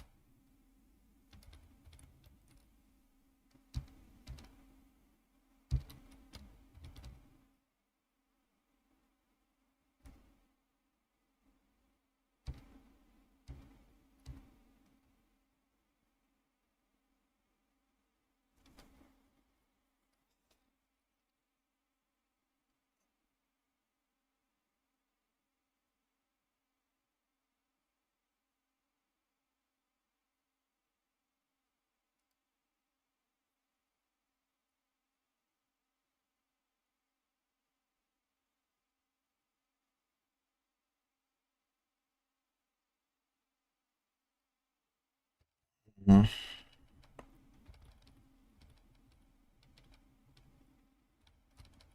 How long is the entire dungeon actually?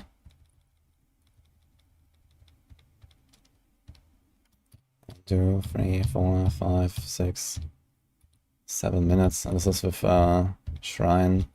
Not exactly that fast. What about Shadow?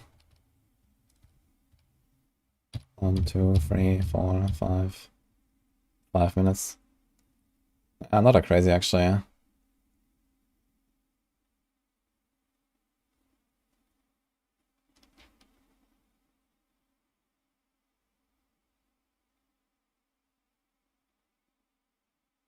Also, I missed most of my shots here.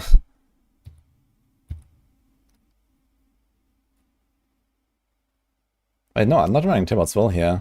This is without Tibalt's. There's only very few arrows. Or maybe I just didn't get lucky there.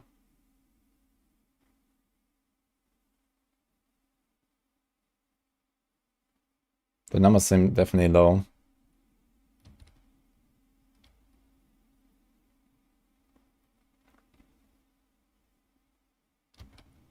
Okay.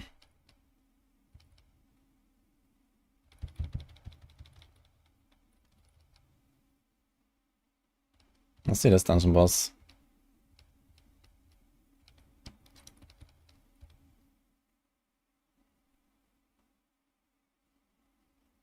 Oh, I was running Tibbals and no condemnation, right? Wait, let me see that.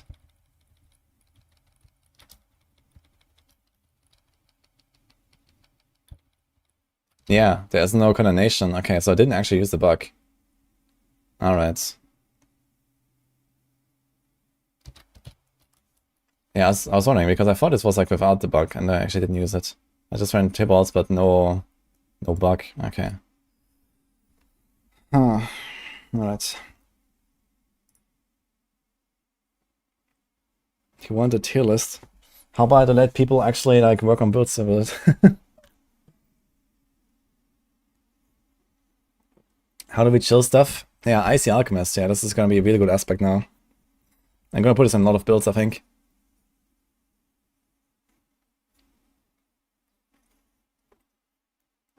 Will leveling tier list be updated? Yes. You want them now? I mean, we have the maximum rating in 2 hours and 18 minutes. So...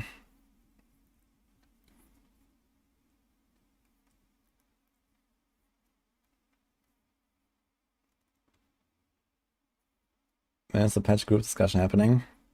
We have something interesting tomorrow, actually.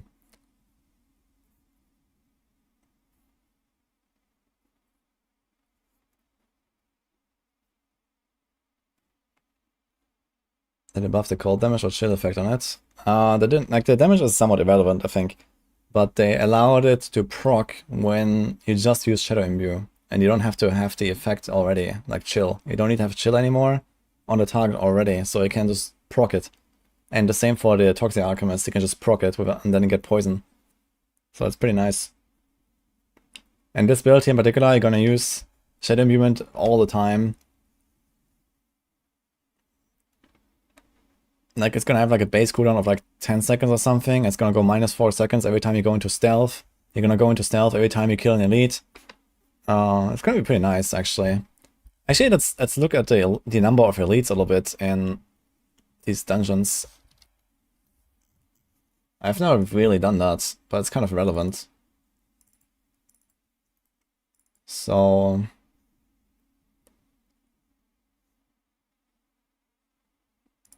no, I was gonna like start this one.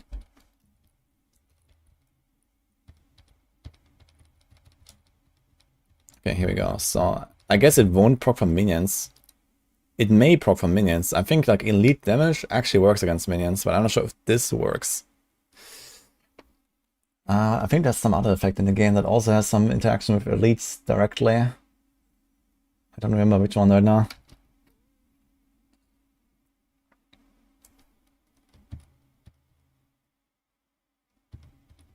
But let's say it doesn't work with minions. How many actual elites are we gonna kill? Such an aspect for elites. Yeah. Bane of the Powerful, that's the one.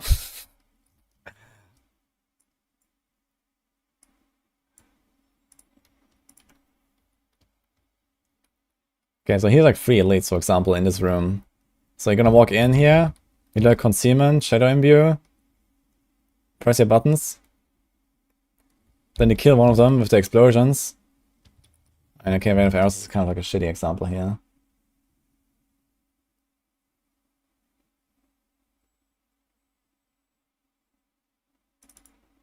I'll just try this.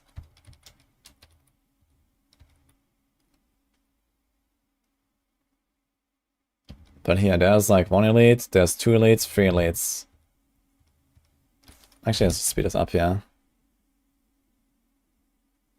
I guess maybe champions. If champions count and if minions count, it's gonna be really good, I think.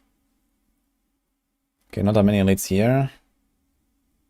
I hope that they count. That would make it really good. Here's an elite. Here's 1 elite. You blow this up. Here's like 3 more elites. So especially on those big packs of elites, it's gonna be really nice. Here's 2 elites, 3 elites. So this was like 10 elites or something without the champions and minions in the first part.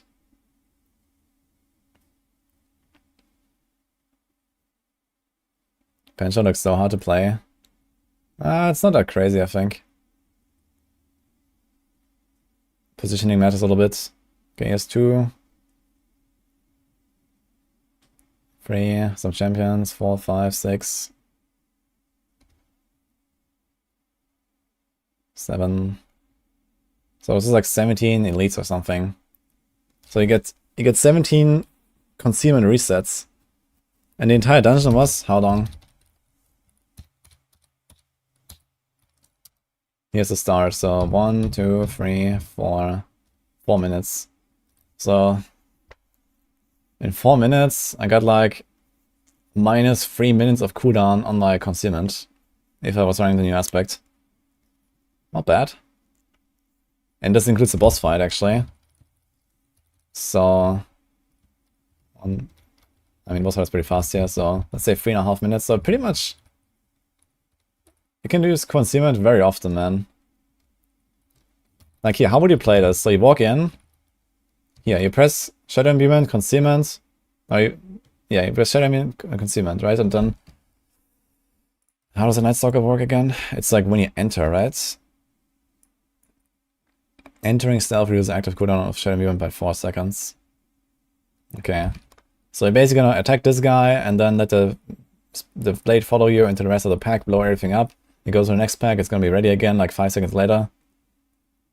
And you have consumer ready again if you need it.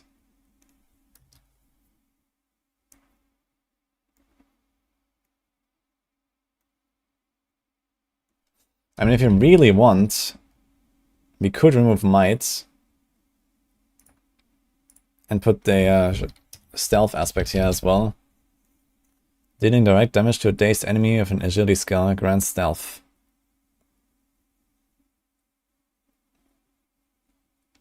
I mean, it's pretty nice.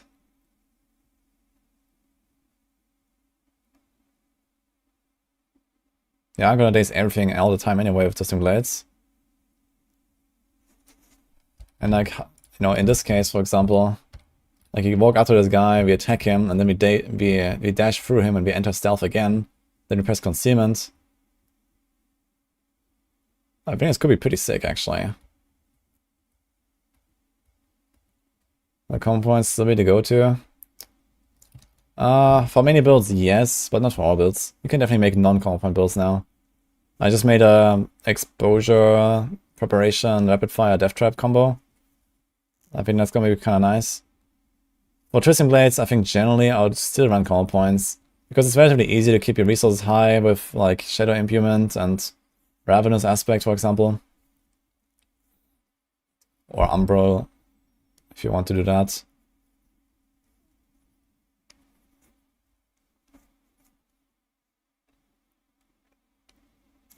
And then you use the common points just to like, kill the bosses a little bit faster, basically.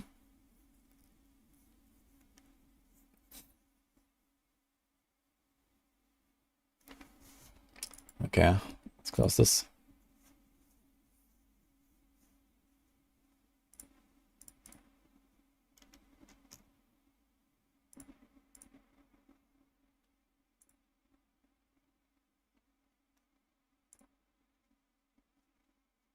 Okay, we updated this.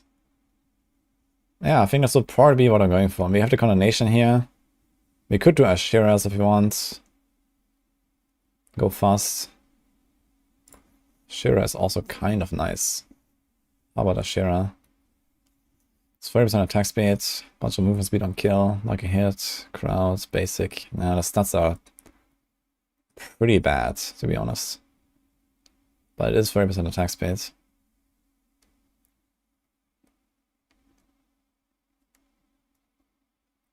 And basically guarantees that I always have like a movement speed cap, basically. It's gonna be really fast with this build, because you always run at 200% basically. You don't go into concealment, you get 30% movement speed, and here, 38, you're gonna be like easy capped, just being in concealment. You come out of concealment, you still have Ghostwalker, but gonna be capped most likely. Then you have the common point, Twisting Blade stuff, like you're gonna have so much movement speed here actually. Might be even overkill.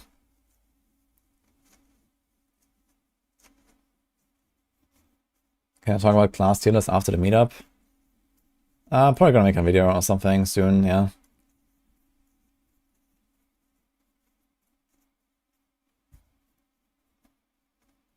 I think ice explosions for multiple enemies stack and freeze enemies instantly with Icy Alchemist. Yeah, I mean, every explosion is a 25% chill. You get 4 explosions, everything's frozen. I mean, getting 4 explosions requires a relatively large pack. And then that pack also has to like not blow up immediately because of Shadow Imbuement. But for example, if you have a large pack and there's an elite in there, and you press Shadow Imbuement, everything blows up, and then the elite will be like half health and frozen, and you just kill it.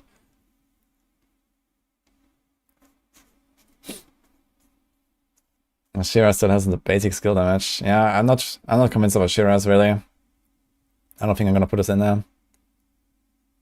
And also we'd have to give up one of our aspects. I don't wanna do that.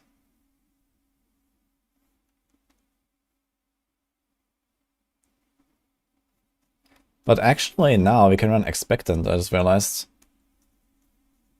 Man, I wonder if they're gonna stealth fix a bunch of these aspects not working, like Edge Masters and Expectant. Maybe this stuff works now with Poison Immune, and Poison Immune is gonna still be really good. But there was nothing about it in the patch notes, so... They fixed the OP interaction, but did not fix all the aspects working, I guess. But otherwise I might just put like Poison Immune still. Maybe if we learn that it works, I might put Poison Immune again.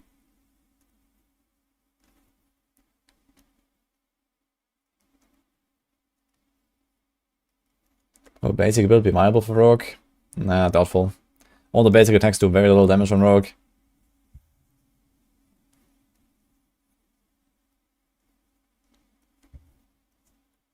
Like right now, we have no plans to write like a basic skill guide or something. I mean, I might try some setup with the new gloves for the memes, but I don't really believe in it. I think Rogue will be the best class for walls with a high mobility to avoid traps. Nah, I think Sorc is like the clear winner. Like Flame Shield probably protects you from the traps and you have teleport. High mobility is nice and all, but there's teleport. Still no viable range basic instead of puncture. There are. Especially a Heartseeker, I think, is gonna be pretty decent.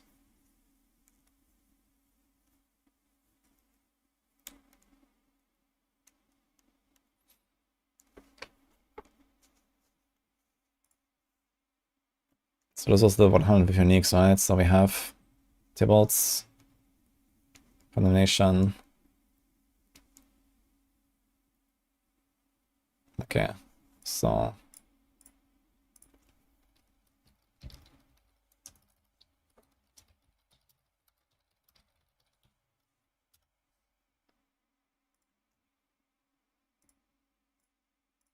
let's do this 50 to 100 leveling. I guess this has a Paragon as well, right? No, this is a setup, okay. Here's the Paragon leveling, alright. So let's take this here. Basically just change the 2 uniques, right? That's gonna be accelerating. Yes, and there's gonna be, I guess, like, I don't know, might or something.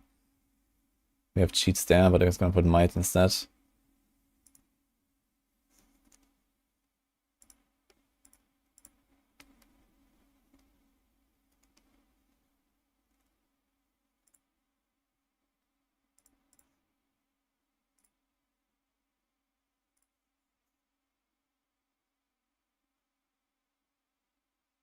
And we also want to put crowd in this, okay. So basically exactly this here. With a skull. Okay. 50 to 100 leveling. And we're gonna change this to pants. It says close. And it says distant and normal. It says close and distant.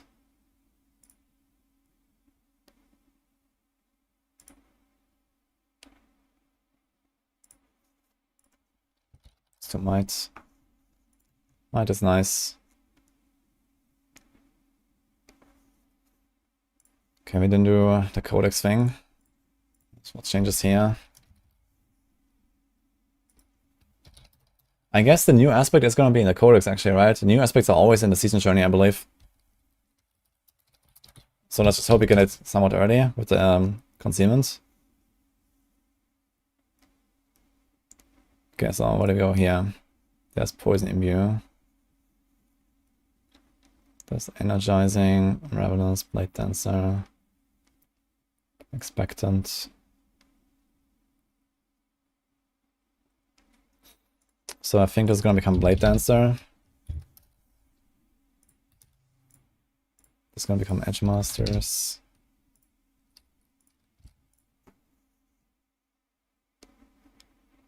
We have expectant, we have corruption.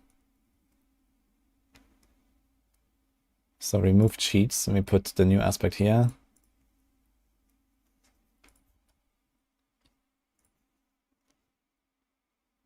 Yeah, shit, misery, disobedience, might. Is this let me see. Stealth aspect, is that in the codex? It actually is. I'm not gonna create Demon's Wake into Scosland. So I guess we're gonna put that as well, right? What do we have? We have Uncanny Treachery on the helm here. A new aspect there, and might there. So let's do that actually. Might. Uncanny. And new one here. And that one probably goes in the codex as well.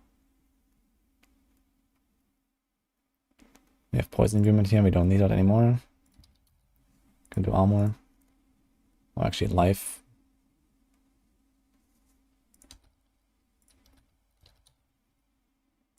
Bow is fine, I guess.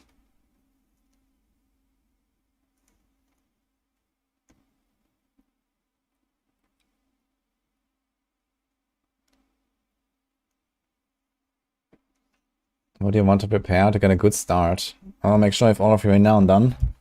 All the altars, all the exploration and stuff. And all the level 5. There was a Rapid, Pen, Frost, Shadow, Imbue build for Season 2. Worked okay, but we was miles better. Rapid Pen. I mean, Rapid Pen was pretty decent though. But yeah. Okay, we have crowd controlled, crit, close. There's no resource gen, I guess, so I just do this.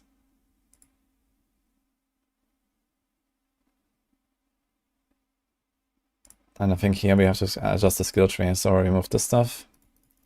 Is Icy Alchemist actually in the codex? No, okay.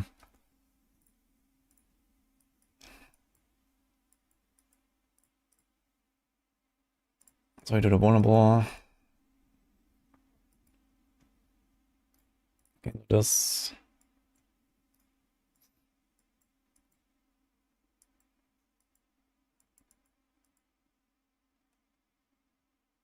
Ah, we get concussive. Actually, kinda nice. Can do this. Can do this. Can do this. Do concealment. We have concealment there. Okay. Keep close quarter combat, I think. You can do momentum if you want. Close quarter combat is not scaling that much early game. Maybe 1 to 50, I'm gonna go momentum just to like make it easier to survive and stuff and get resources and speed. It's probably better to have the speed and all that until you get a bit of like damage versus crowd controlled and stuff.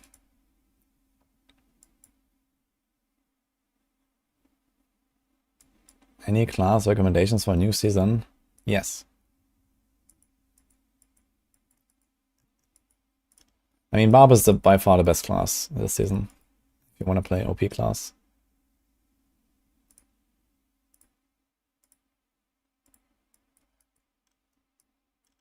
Okay, what else is here?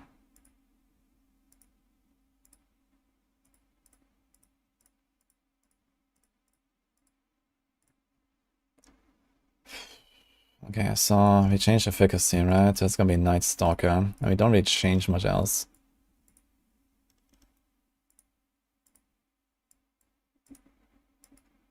Can we change something else that's good? First of all, is there like another glove that we want? There's also Eldritch Bounty. We attack with an imbued skill again. 20% extra damage for that imbued element for 9 seconds. Yeah, I mean, we are not resetting Shadow Imbue that much, I guess, for this to be worth it. This is probably still only a poison thing. There's gonna be a lot of attacks that are physical.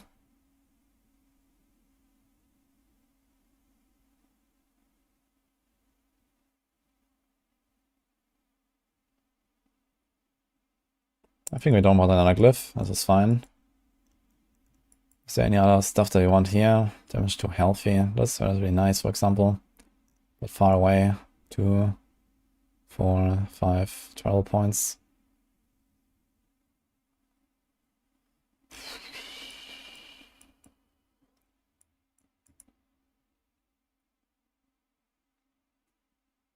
Still a 0.8 multiplicative of damage, just having this node, plus the additive.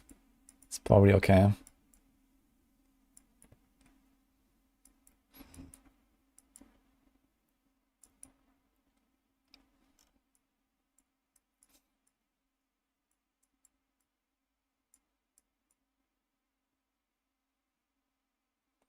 This is 8%. This is 10%. I think I want to swap turf and exploit though, because this is bigger. It's mostly a close build. I think we do turf there. And do exploit here. I think I want to do the same here on all of these.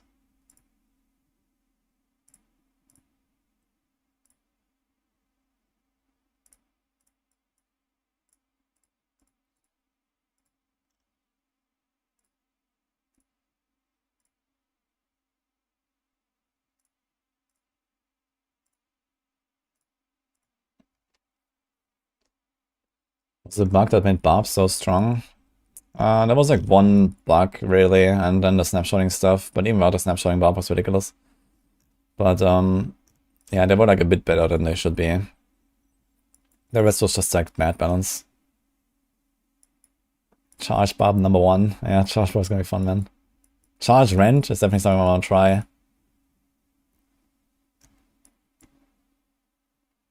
I mean, we kind of have everything we want here, I think. What's the armor? 12.5k. Phoenix 10.5k, so this armor value is kind of low. So I guess for like high tier 9 dungeons, you probably want to go with like an armor roll on the amulet. So I have 1, 2, 3, and that should give you a cap basically, or near. Maybe at some point you can remove the energy cost reduction or the movement speed even. Just go with armor.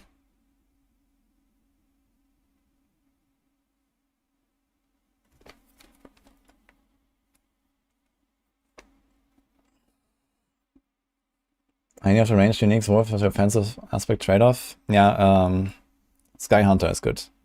The others are not.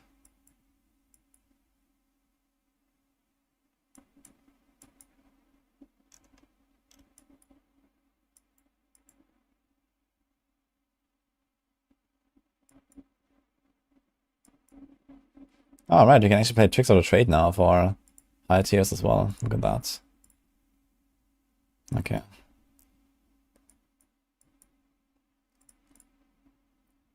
Okay, pinnacle bosses now. How would you kill pinnacle bosses? I don't know.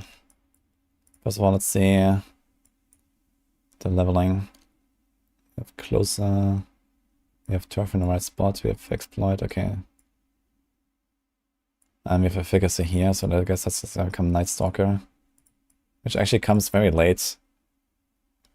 Can we do this earlier? We have control here, for example. So I think I might swap these two. We put Night Stalker earlier and control late. Just so that I can make the setup closer to the endgame version right away. Make it smoother. 1.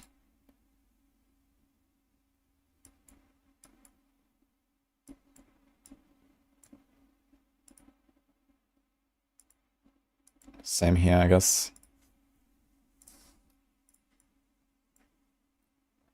Yeah, it's actually kind of nice. You barely change any glyphs around as well for the final setup. So this Nightstalker goes here, Closer goes there. Exploit goes there, but Turf stays there, Control stays there. Just like move a few of the glyphs around. Because you can only activate strength glyphs here, so Exploit has to go there. It's like right on the second board, which is nice. Nightstalker is here from the start.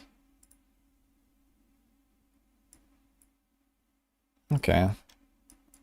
I kind of wish that eventually they're gonna like get rid of this like level up the radius thing for glyphs. Because it's kind of annoying. You know, always making like these leveling setups and they have to like swap around the glyphs later. It would be nice if it could just like level up and put the glyphs where they should be and that's it. But okay. Seems like I don't have to change very much on this Paragon board.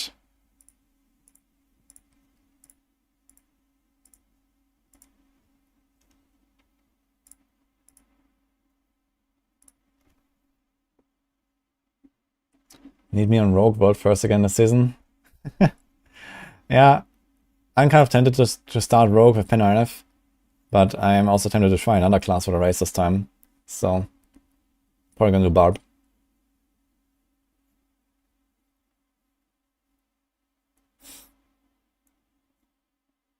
I was hoping with Tibino if they would have really buffed something else with Rogue. Yeah, the range stuff is definitely buffed. Okay, let's see what I can do for Pinnacle bosses. I think the Pinnacle boss setup is probably still gonna be like Poison and so on.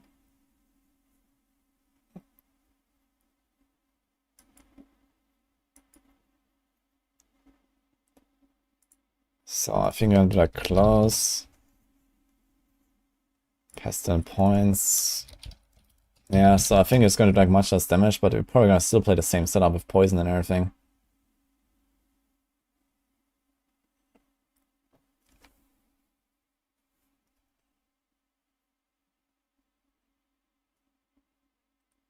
Blade Dancer, Energizing, Bursting Venoms, Corruption. Oh, okay, now how's Corruption versus Blade Dancer? Actually, let's see that. Yeah, 0.5 and 1 hit. And 0 point. We get 2 hits of 30%. Times 1.8. So 3.24 again. And then we have this.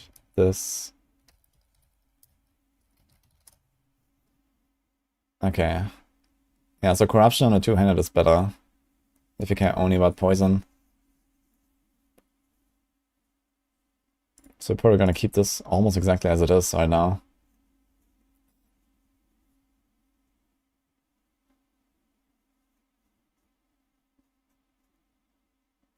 Although we could probably run Asheras now.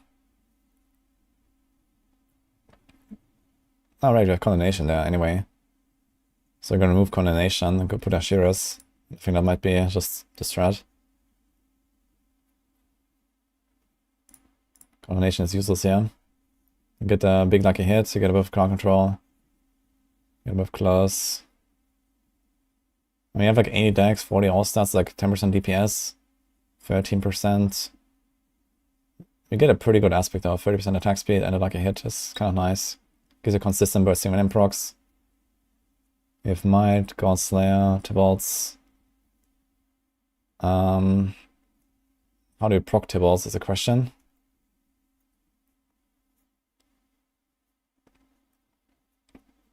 You would have to go shitter stuff if you want to do this. There's no source of unstoppable in here.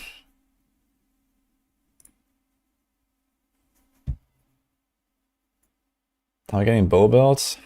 I mean, we have like 4 of them, but yes.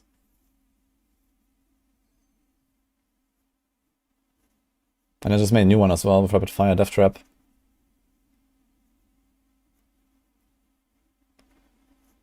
Yeah, do I want to put Shadow Step instead of Dark Shrouds? Is the question.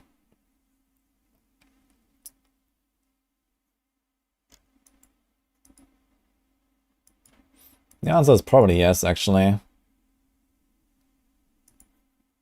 To proc the Tibalts.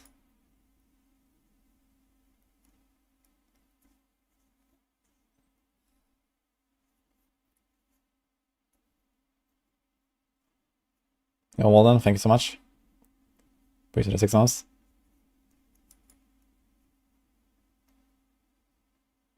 Each time you take direct damage, that damage is reduced and the shadow is consumed.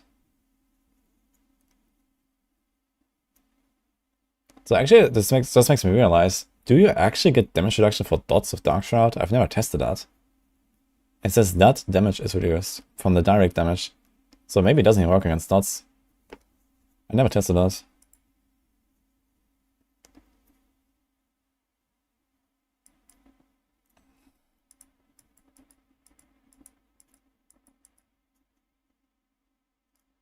First of all, let's put this here.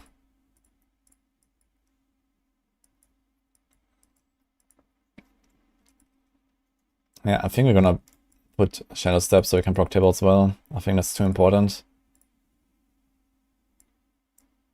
So we do this, yeah. And otherwise it's gonna stay pretty much the same setup with poison. Even though the poison is nerfed. It's still gonna be pretty much this, I guess. We have precision imbuement. I can't really get anything there.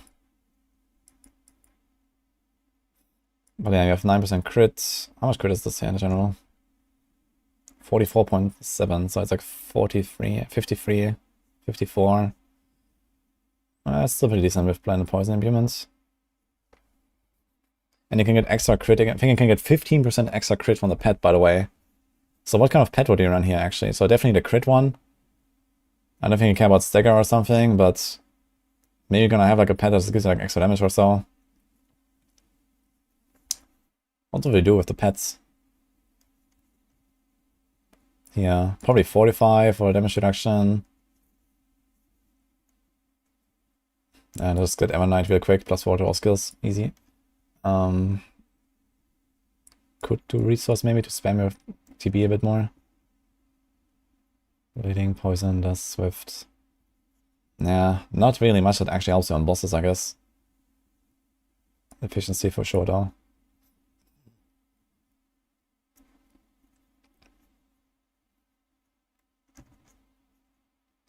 You can probably like use Flash of Adrenaline as like a utility skill that gives you extra damage. I'm not sure how much, but it's probably something you would use anyway. And then even Protect for like defense or something. Okay, so we can make something work there, I think. I'd like to see the Pliner updates. And then we can put the pet stuff. You'll keep close quarters. Yeah, I think that's gonna stay roughly how it is. Weapon mastery. Now the question is, do we care about our physical damage here? Maybe we do.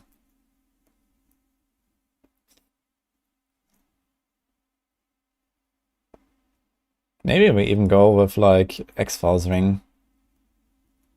Can we? I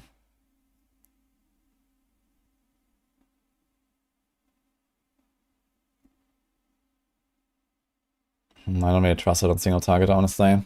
It's not that strong on single target. So I also don't trust this, so...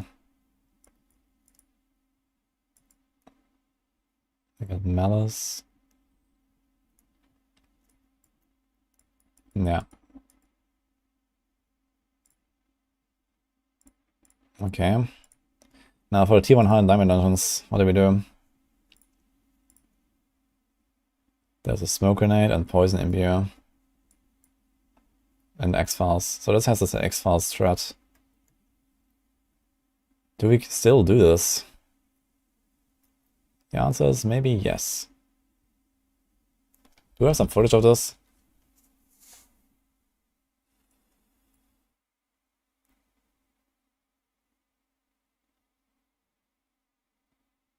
Maybe I deleted it, man. F.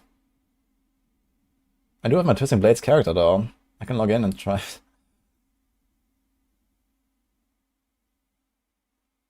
But yeah, I think for like high tier dungeons, you still go poison.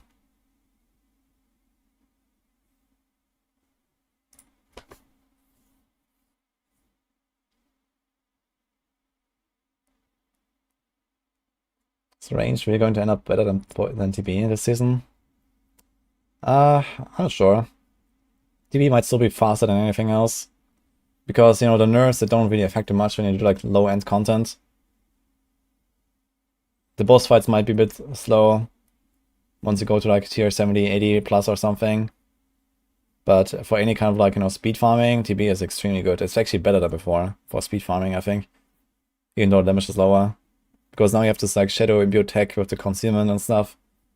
It's gonna feel like Season 1 with Barber. You remember that Season 1 build that I made with Ghostwalker Amulet and Barber and the concealment and stuff? It's basically gonna feel a bit like that. And that was insane. So... Can we Barrage and Rain of Arrows good in Season 3? Yeah, Rain of Arrows is alright. Barrage is gonna be pretty decent.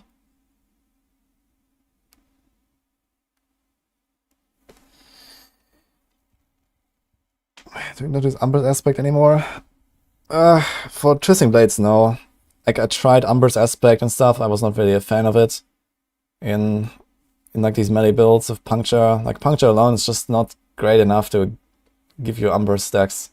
On a range build, for sure. Like, on any range builds, I'll put Umbers, that's very good.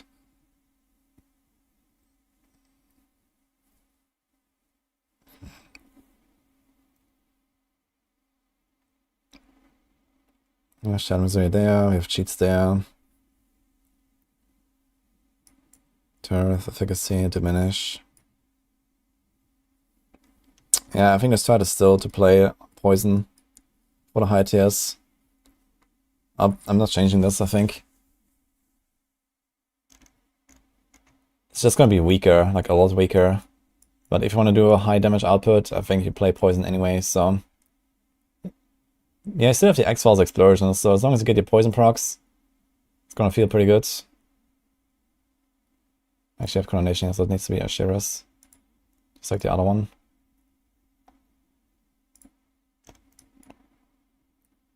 There's a non-physical thing there. Crit thing there. Precision imbuement.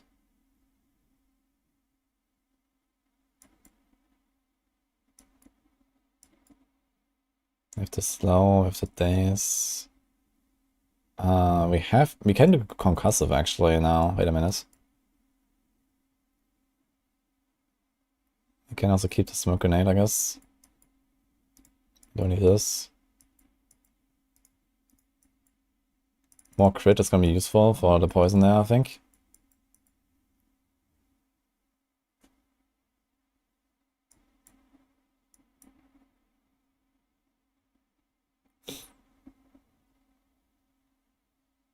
I think this doesn't matter too much.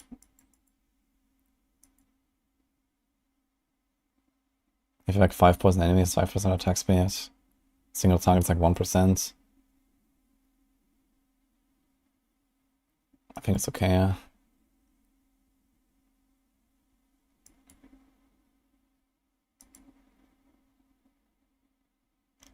How's the armor here? 14,000, that's good.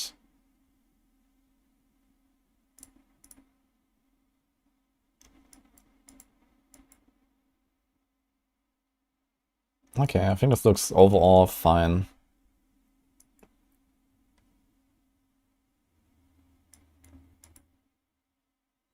We have Rugged. Rugged is not that necessary anymore, actually. They changed the... They fixed the damage over time stuff. So we could do this. Or this. Oh, that's often. What does D4 offer that D3 doesn't?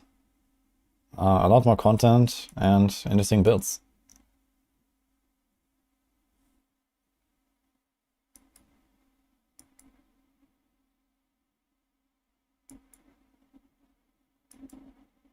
Okay.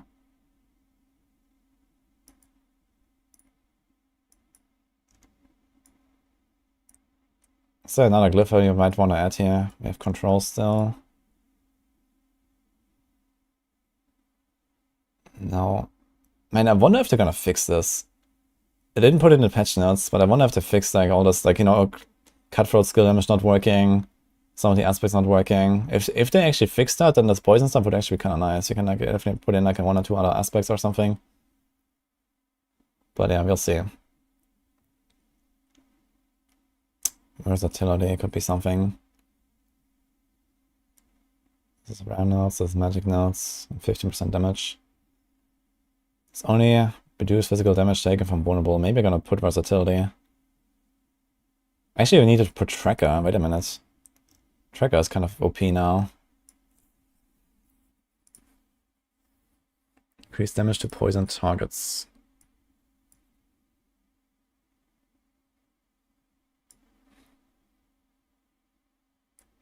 I think I'm gonna put tracker.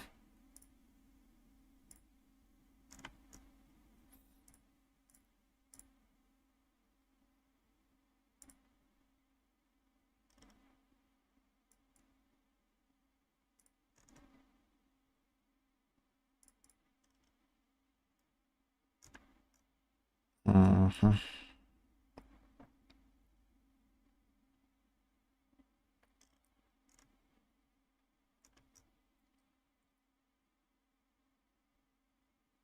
have way too much risk, actually. Could even remove all these 5 points there if you want. It's like a way overcapped on res.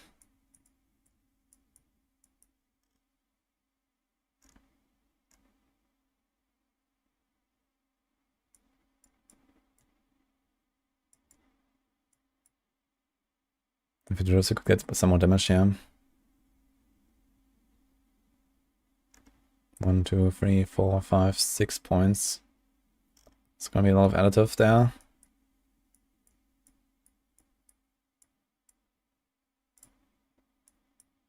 Let's remove this one.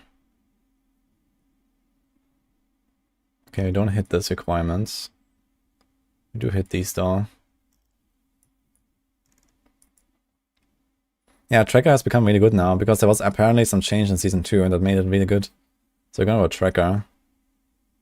It's gonna help with the bosses. 2, 4, 5, 6, 7, 8, 9.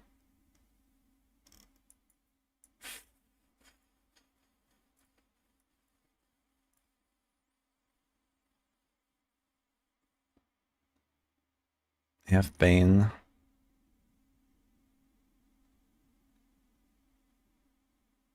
Kenny. Non-physical damage in case all non-physical damage when he takes from you. So I think Kenny might actually be better than Bane for something like this. Because it works for everything, including X-Files procs. And this only works for the poison itself. Now can we fit in a Kenny? If I move 9 points here and 5 points there, we could probably try to rush to another glyph slot.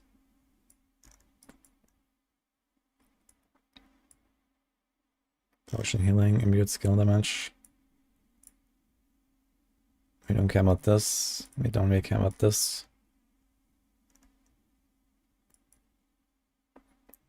Yeah, 1 damage is not bad. Let me see. This is an int glyph, this is a strength glyph.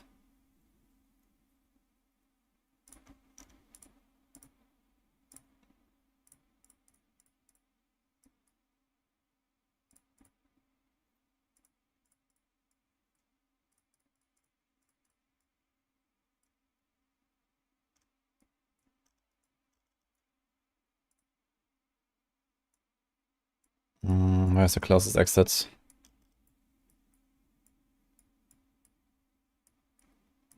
Nowhere really.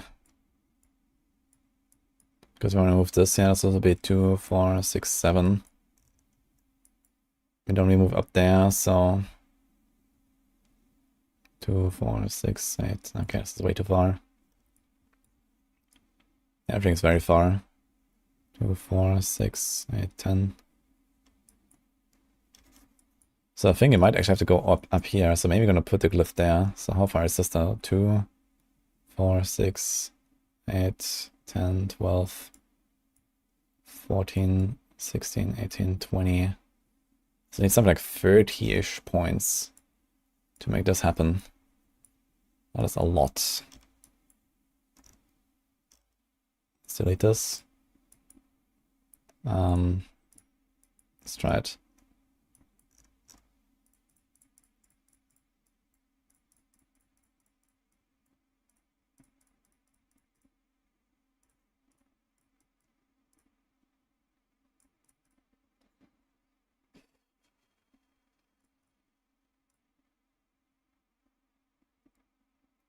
Yeah.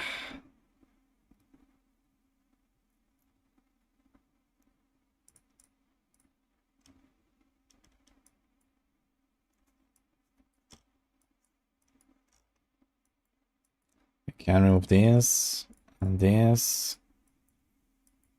and this.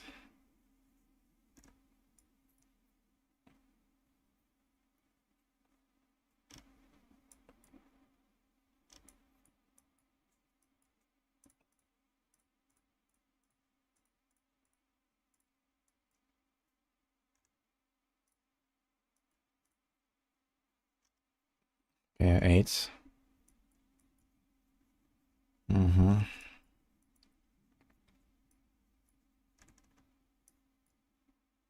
Can move 1 here. How's the armor now? 30.3, so it's getting really close. But the thing is, we're gonna have 925 gear pretty easily in next season. So the armor can be a bit more optimistic here on the planner, I guess. Because we're gonna have 925s. 6 auras.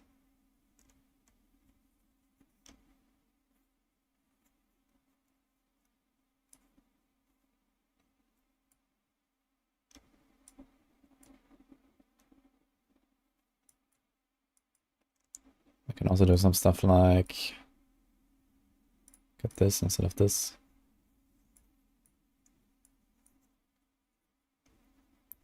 Season starts on Tuesday, not on Friday.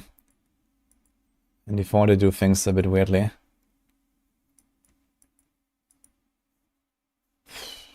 Uh, 6 points though.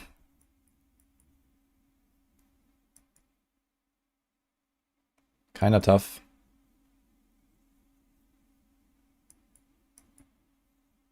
That's like very stretched. I could remove something from control glyph. It's not that crazy anymore, I guess. Although each point is 15% additive, that's a lot. And none of them is like very far either. Like all the points are, there's only like 2 points for this here, for example, but it's not that bad.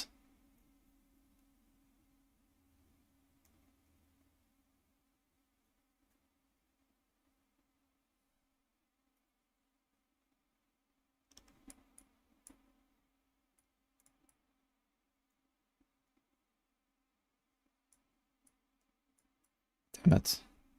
It's hard to find last points for this. This damage to poison is also kind of nice. You could start removing a life node or something.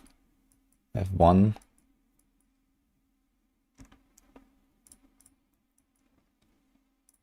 Gonna feel squishy though, I think, at some point. For season 4, they think a Thursday or Friday release. Hopefully. Maybe at least Thursday would be nice. I guess you have to remove these 3 points here. Now, 1 more point.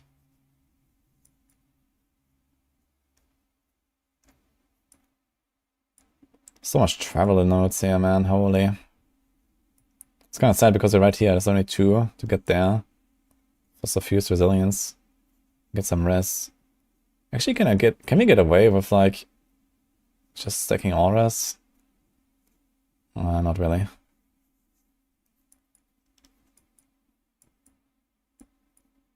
I wonder if it'd be faster to path in from another side though. This is 2, 4, 6. And this is 2, 4, 6, 7. It would probably save a point if we do this.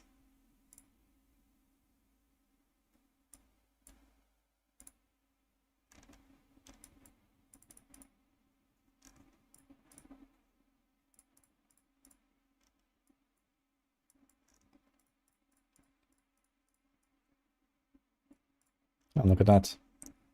We also don't need this willpower there.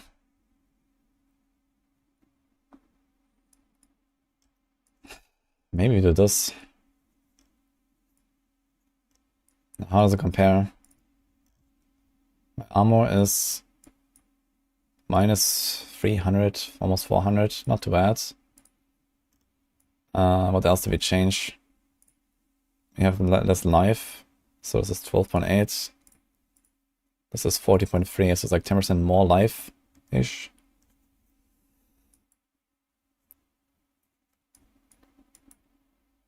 Did we remove any glyph? Okay, we have bundle of damage versus healthy, which is not that crazy. And the rest is fine. So I think we're gonna go with this here. We're gonna get Kenny in there. 53 non-physical is not terrible.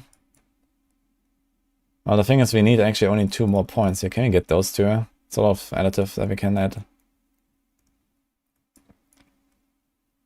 Dude, I don't like this pathing. Look at this. 2, 4, 6, 8, 10.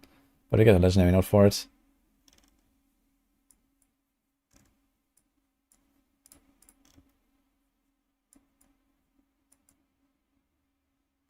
Okay, I need to get 2 points somewhere. Which I might just remove from the control glyphs, honestly. Not sure where else.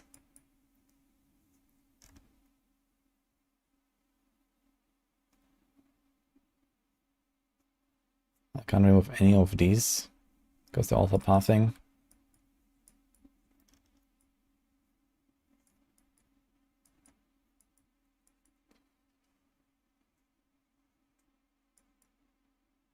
Okay, I think I'm doing it.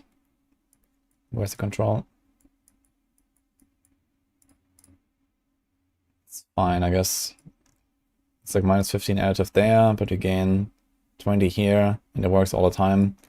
And this only works against crowd controls and gives me like a slight modifier on the close quarter. I guess it's kind of similar, regardless.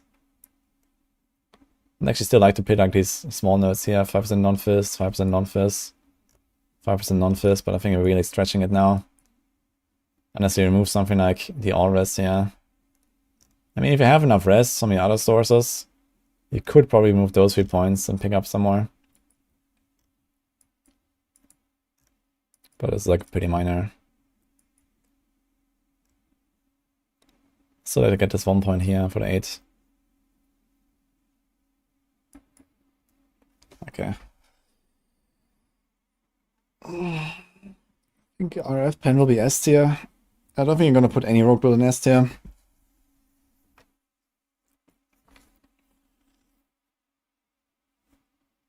How do you solve the sustain on rogue in season 3? I mean, if you want to be tanky, you can just play this build. You probably remove the control glyph because you don't really need it anymore without the key passes. But you're gonna go to momentum. You're gonna take the momentum aspect, and you're chilling. Like then you're gonna be tanky. So it's gonna be like the easy mode version, I guess, and this is gonna be like the blaster version, I guess.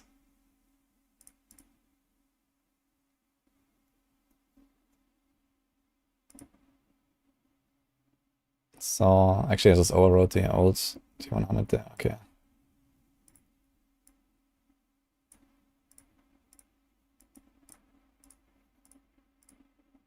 Okay, now you're gonna take this here. Delete this.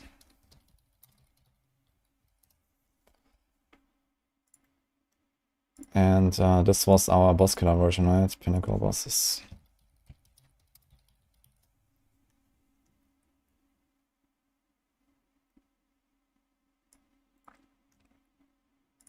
Yeah, I think we're fine, actually. I think this is the TP build.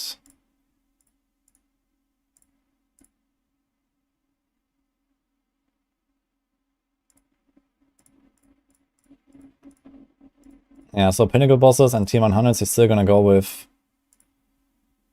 That's good funny how this like slides. So you're gonna go with Poison for this. It's just gonna be weaker now. So you're gonna go Close Quarter Combat. If you want, you can go Momentum. And like change a few things here. I don't really need so much like additive damage and stuff. This stuff actually has very low armor, 8.2k. What are we gonna do with that? There's armor there. No armor here. So I think I'm gonna put an armor roll.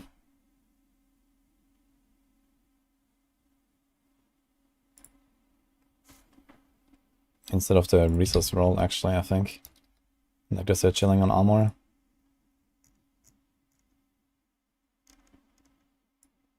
We have Kenny. I never really used Kenny very much, but now I think now it's actually kind of nice. Say control, nimble. Kind of like nimble. Should we pick that up actually instead of doing all this shenanigans here? How much damage is this? Like 7%, and then it stacks up another 10%. It's like 15% maybe on average. How much can we gain here? It's like 8 point something attack speed. It's like maybe 5%. 1, 7. It's like around 10% damage actually. Nimble is really strong. I'm wondering if I should actually do this.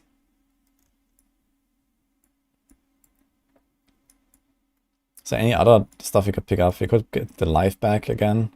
You're missing a lot of life here. This is 8%. 10. What do you say? 17 for this, right? 18.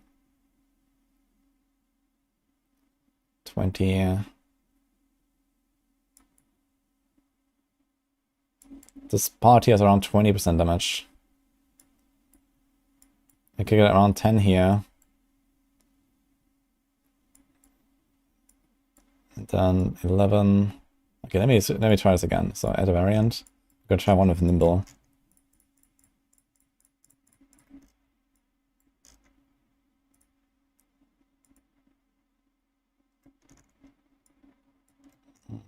I guess this is the faster variant, right? So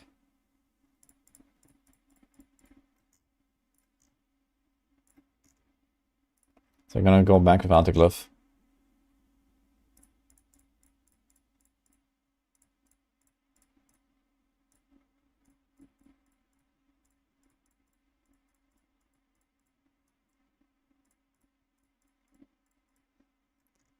Like this. We have 14 points now. I can do this. I can do this and this. I can do this. I can even do this, yeah, all the way. If we want, we can get our life. We can get our life.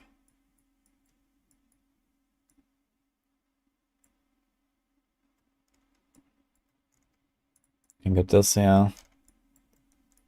Now I still have a point.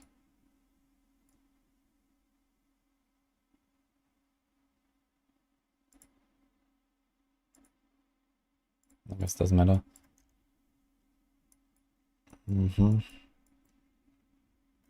That's like elite damage or something, in worst case. Could even do this, yeah, instead of the int.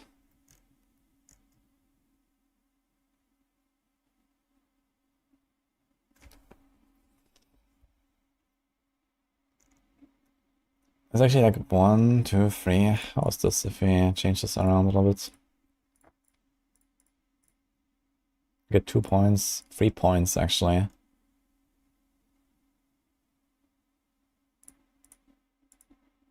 Four points.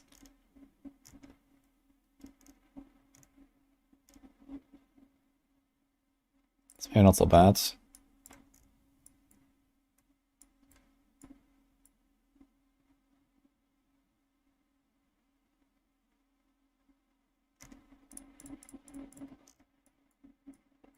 Can I get 2 points from something? I guess we can do control again. I didn't have it actually. So we can move 1 there.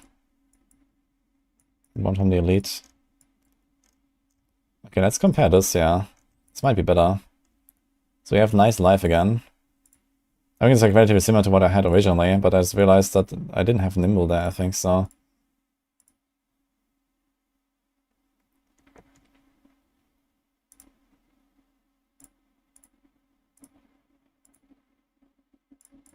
So vulnerable damage is like plus 40.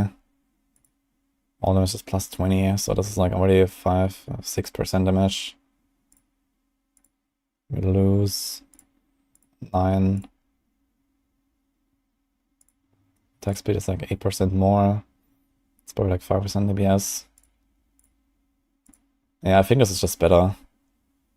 Not going for the glyph. It's just so far, man.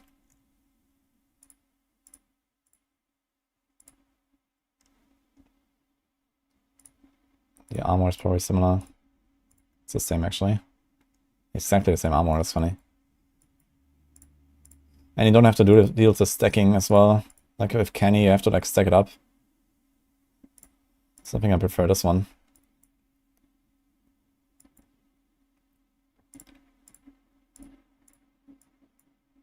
Easier time with stacking the auras.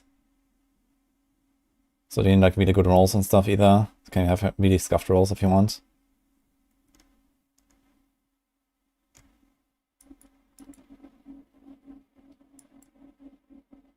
Yeah, we do this.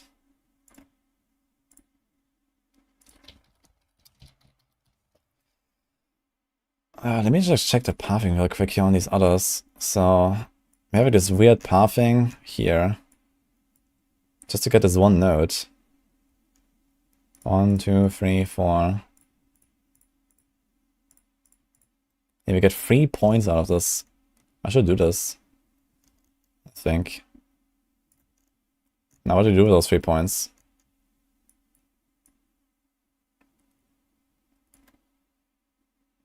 That's damage and damage. So that alone is already better.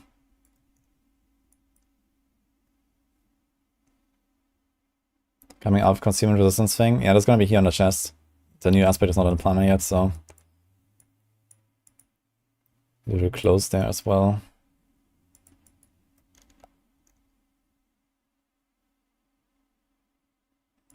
Can do this close there as well. It's just more damage. So let's just do the same here on all of these. We gain the 8% in lead. We'll lose 8% against vulnerable. Bunch of decks, but that's okay. Yeah, I think this is worth it. So do close, close. And what is the other one? Remove this. Again, the two. Yeah, this is definitely better.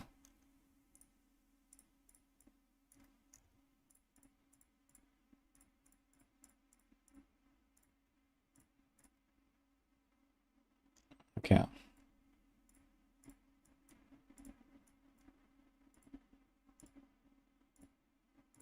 Now we need to do this pathing here to get the decks, I guess. Or do we? This is like all the decks we can have. But there's actually more decks here. 1, 2, 3, 4. 1, 2, 3, 4, 5. So I think this is probably what we do for the start, and then we just path through this here later. So this is okay. Because also can't activate this properly.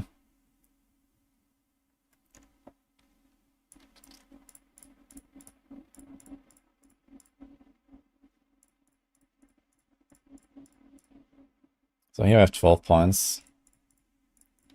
Here we have 13 points, and actually nothing changes. So I guess we do this.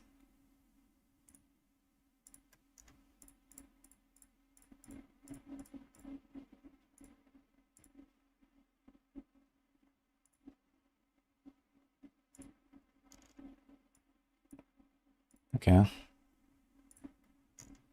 Now what about this thing here? We're also struggling for points a lot. This has Bane. This has Tracker. How much it is here? 29 only. Are we missing something? Armor is fine. Could go life and life.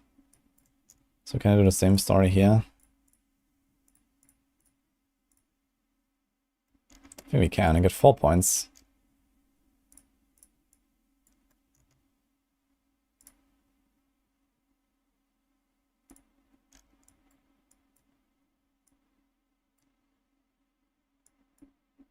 Do the close and close. It's definitely better.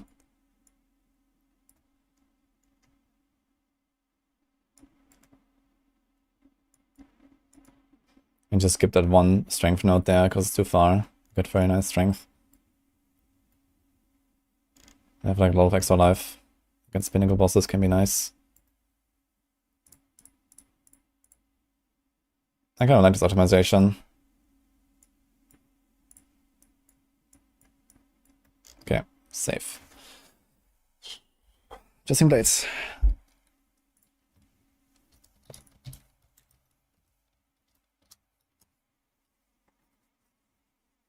Every class and build cannot be S tier. You find Rogue fun and play them and have fun. Yeah. Rogue is gonna be nice. I'm really excited for Rogue. I'm really excited for this new like concealment, shadow imbue stuff. I'm excited to try the rapid fire thing. And also the new boots. I think it's gonna be really cool.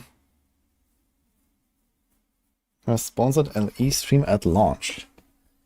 Maybe.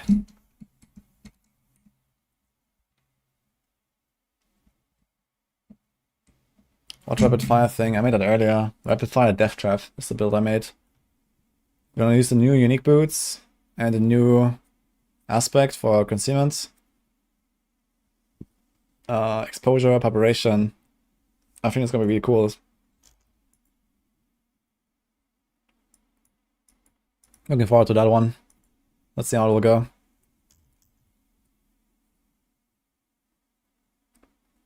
Okay, I'm gonna try to catch up on chat a little bit here. Sorc dead. No, Sorc is not dead. Actually, Sorc seems to be the most anticipated class, at least on my stream yesterday. I did a poll here. I posted this on X. But yeah, most people said Sorc. I guess everyone wants to play Meteor, man. Meteor is always good, so.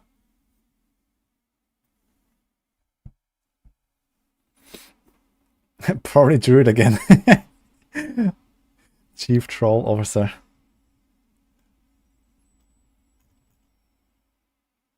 If the Meteor thing works, I think Meteor is going to be pretty fun. Yeah, it seems like it's going to have a lot of damage. It might not be like super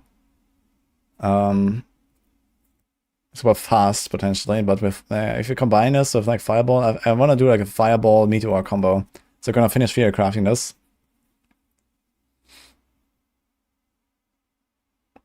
Hello, Retrovisor.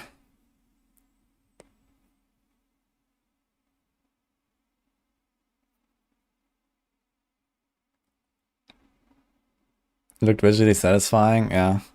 Meteor always cool. I'm gonna start a Barb, I think. Not a Rouge.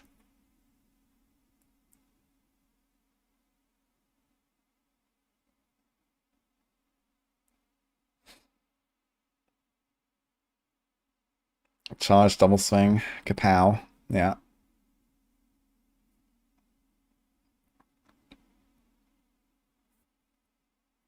Traitor. I mean, I've played with like 15 rogues or something. Barb is OP, but Sorc is OP and fun.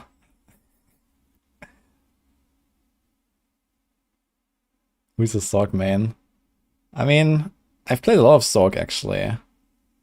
I played like 8 different Sorc builds or something, or 7 already. And yeah, I mean, in this season, which ones would I like to try? I might try Blizzard and Meteor stuff. So this is probably my plan for Sorc in Season 3.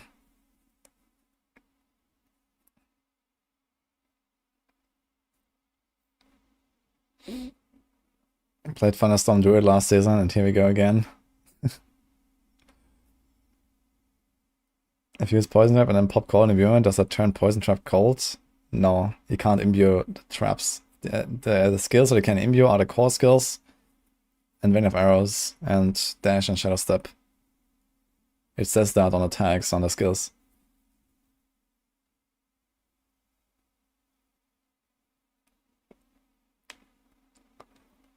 But IRC seems like relative strength of builds may not matter as much. Yeah, it doesn't matter as much anymore. You know, like because the high end, like the ceiling of difficulty is very low again. We only have like the T100 Nightmare Dungeons, and okay, bosses are a bit beefier again, I guess, because our damage is a bit lower, but you know, I think even stuff like Duel, eventually you're gonna one-shot them again. So yeah, leaderboards will matter, the power between builds, but again, the Gauntlet is not like very high-end content. Like a Gauntlet is like tier 70 Nightmare Dungeons. And like you can blast through tier 70s with like anything. So it really comes down to like making a build that can like decimate the bosses. And on tier 70 that's not too hard. And then go really fast.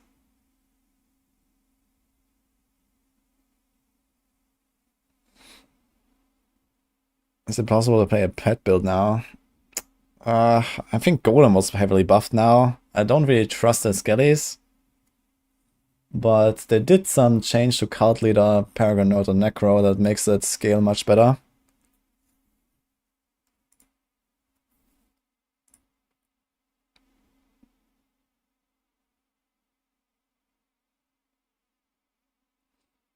You decide if you want to try Me Too or stick with Blizzard. Yeah.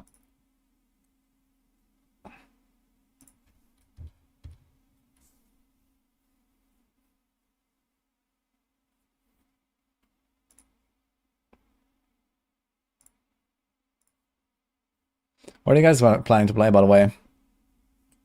Chat. So this was my vote yesterday. Just like a quick poll that I made.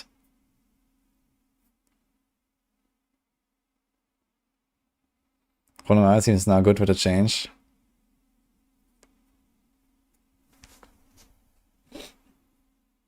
New poll. I just want to see some in person in chat. Icy, range rock, probably pen shots.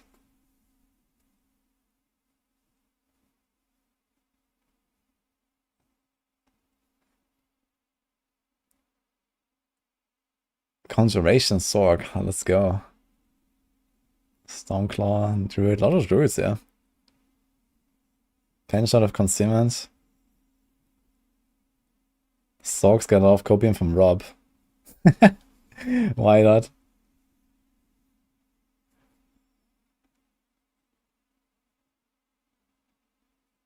Can you wait for enemies without metamorphosis? Yeah, of course. It's just like, you know, not that far, but if you're like in melee range, you can easily wait through a bunch of targets. You only need 3 targets to wait through with Flicker Step, for example. It's not that hard.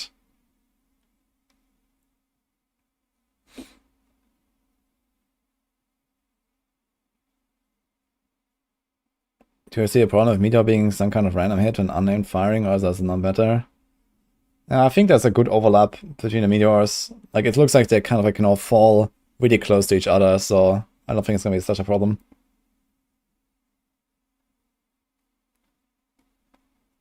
Will Iron Shots be playable next season? Yes. Rob dreams of Meteor Sorc, just a dream of high copium gear. Yeah, I guess Rob likes to make those copium setups. I mean, I'm usually on copium, but at least I understand that not everyone's gonna have like the GG gear, right? So I always make my setups, you know, without the uber uniques and without like crazy best in slots gear everywhere and all that, and make sure it still works. That's important, I think. No force set him right. What did he say?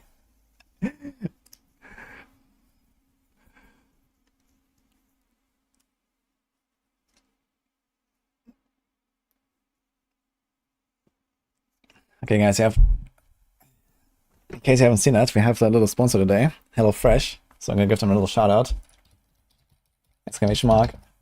HelloFresh. Okay, this is like on the Twitch side here right now. The YouTube folks don't see it, I think, but I'm gonna show you anyway. They've been sponsoring my stream this month. If you don't know HelloFresh, they are basically delivering you prepared cookable meals to your doorstep. This is the German page right now because they reached out to me from the German branch of this, but it exists like almost everywhere. US for sure as well, right? There is a link here, the HelloFresh wudijo link, that gives you some goodies. You get like I think free desserts for like up to a year if you like subscribe to them or like, you know, buy meals and stuff. They have a lot of really cool perks here, like you can just choose, you know, different categories, like, you know, climate friendly, like easy or fast to cook, you know, what different kinds of like meals, vegan, whatever. They have like recipes every week. So if you kind of want delivery food, but also make it yourself, can we browse the meals a little bit? Let's see, if we click on this. Here, look, so basically you have like, you know, you can also choose like how many people, how often do you want them, so you can like automatically like, you know, send it to you basically. you can like, choose, you know, what you want to do. And here's also the code. So if you use this code, I think this should be automatic when you use the link. Then you're gonna get some goodies there. Happy Meals. I mean, they have like family stuff. Happy, I don't know. But yeah, they also changed the recipes like, you know, weekly basically. So you always get something new and exciting. And, you know, it's like, you know, hand selected basically. And fresh supplies. Fresh ingredients, I mean. Anyway, go check it out. I'm gonna get for the YouTube folks as well.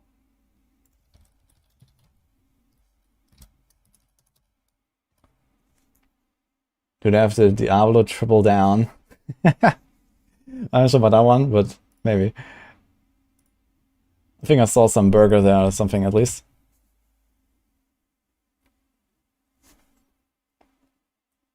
I think it's down not to offer the English version. I mean, they have English. It's just like this link is linking to the German page, and I guess you might be able to change it somewhere. Or you go on the English page from HelloFresh, so I just like change this to .com, I guess. And then use the code. The code is, wait a minute, I can say it to you. So for everyone who's not from Germany or something, let me see if I find it.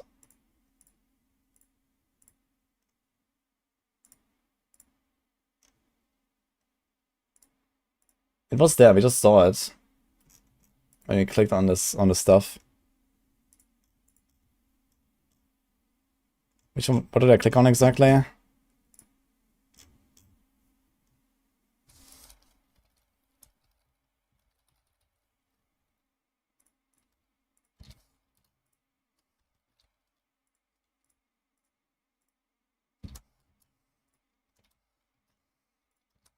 I think it works. I think last time someone told me that it works for them anyway, even though they were not in Germany, and so even just clicking a link. I'm in London. I'm not from London, no. I live in Varna, Bulgaria right now, but I'm from Germany. You can also like translate the page, I guess, yeah.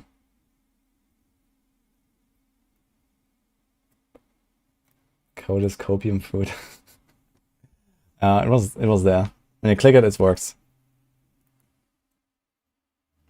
What do you think about Lightning Spear Meteor build? Lightning Spear Meteor. I mean, one downside is with Meteor in general that you can't continuously attack. You know, you have a 6 seconds cooldown on Meteor, and even if you have a lot of cooldown reduction, you can maybe bring it down to like 3.5 to 4 seconds. So you just can't attack very much with the Meteor. So you want something that actually is like a spammable skill, which means in most cases probably Fireball.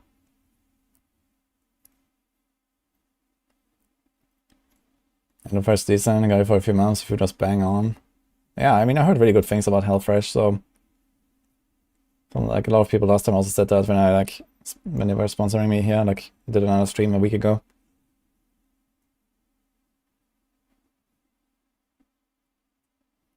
How you do single target damage to bosses as charged barb? Well, you bash your head against the boss, then you wait a second, and you do it again and again and again, and then the boss is dead, I guess. Or you play it with a core skill. I mean, you can still go and bonk them with Hoda or something if you want. I'm not sure if I would suggest to play like a pure charge barb. It's kind of similar to the Meteor. I don't think I would suggest to anyone to play a pure Meteor build similar to a pure charge barb. But I think pure charge barb is more realistic still. Because you can get the cooldown pretty far down, but maybe not enough. I think you still want to have a core skill in there.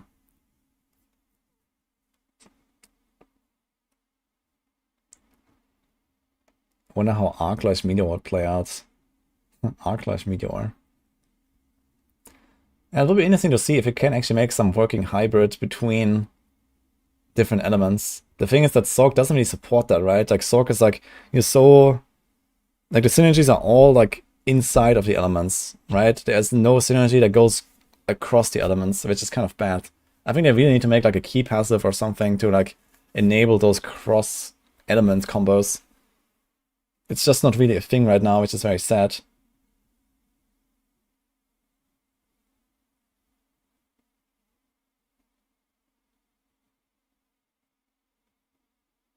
Yeah. And that's like non-physical damage and all that, and I guess you can try to do this with Paragons, but especially the key passes just not working for other elements is kind of bad, right? Sorc. The only thing that it kind of works is like Shatter, but we just need to freeze stuff. So that's another problem. And it doesn't help you on bosses, for example. So yeah.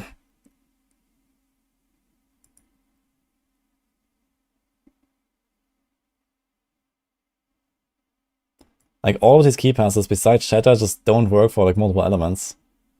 And that kind of sucks.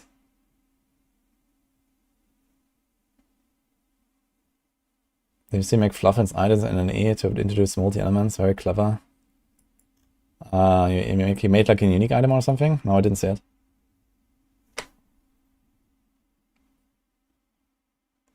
Did they fix the winter glyph? They didn't do anything with the glyphs. Would a freeze meteor build work? I mean, the thing is we don't have such high-end content where it would matter, I think. Without AOZ, like all of this stuff like Shatter, it's just not going to be that useful because he's going to go and one-shot everything anyway. I mean, yeah, I can walk into like a T100, press Frost Nova, press Meteor, and everything pops, but it will probably pop without Shatter anyway. So I think if you want to play Meteor build, you have to go with Fireball or Firewall with it. Fireball giving you like the more procs, and Fireballs is probably just being better and faster.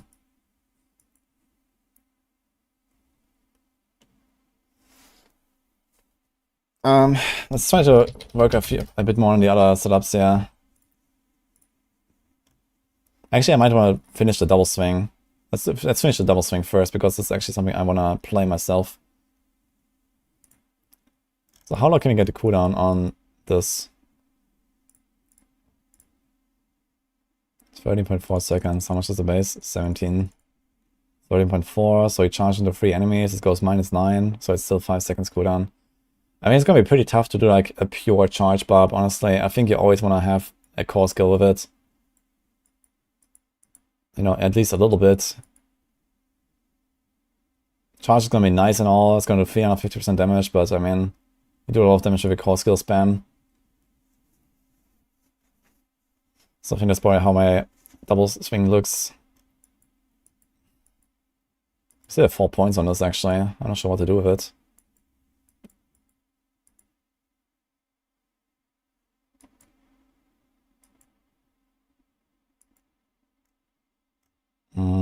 Do we have like the high level thing already?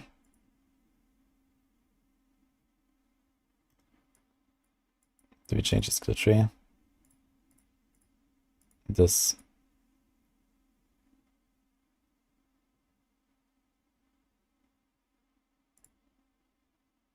Delete. Delete.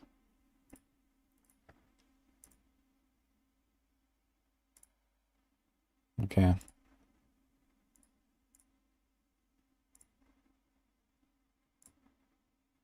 I think I'm just gonna take this.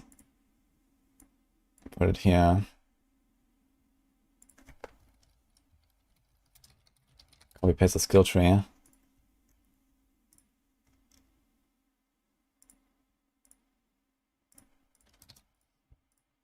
Move this. And delete this, yeah. Did we change the Paragon? No, we didn't even make any.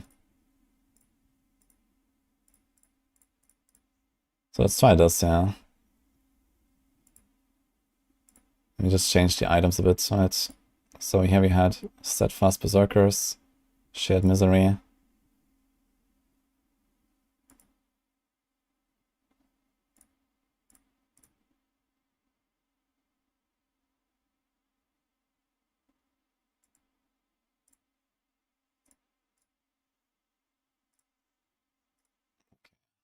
Then instead from Radney, we're gonna do a mace there. I think we're gonna do a mace anyway. Just make this a sword, so we have rapid there. Kind of whatever. And here there's gonna be a mace now. It has Berserking, Close, All-Star Strength.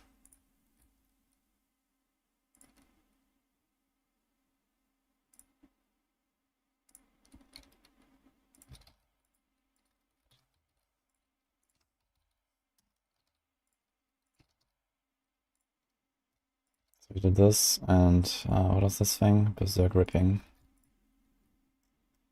And the Skull. The new aspect of Barb is irrelevant for this. I think the charge aspects, we don't care enough about it either. It's 40% extra damage for the charge, right?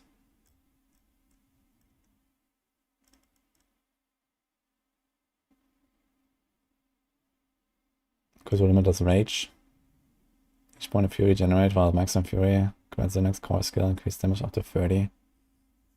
Kind of okay. You only need like 15 fury. So it's relatively easy to get this. So the maximum bonus is 40% here for charge. It is not bad. Each time a core skill deals direct damage. So this works with double swing, you get 2 stacks every time. So I need to do 2.5 attacks to get a full bonus. So ding ding ding ding, charge, ding ding ding, charge. Maybe Veteran Brawler would be the idea here. And it's even a codex.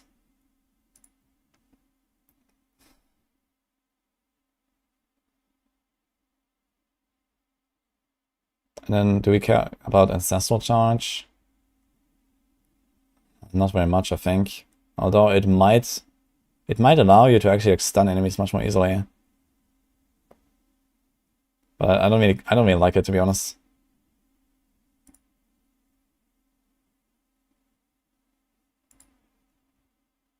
Yo, RT Steak. Thanks for the Dimas.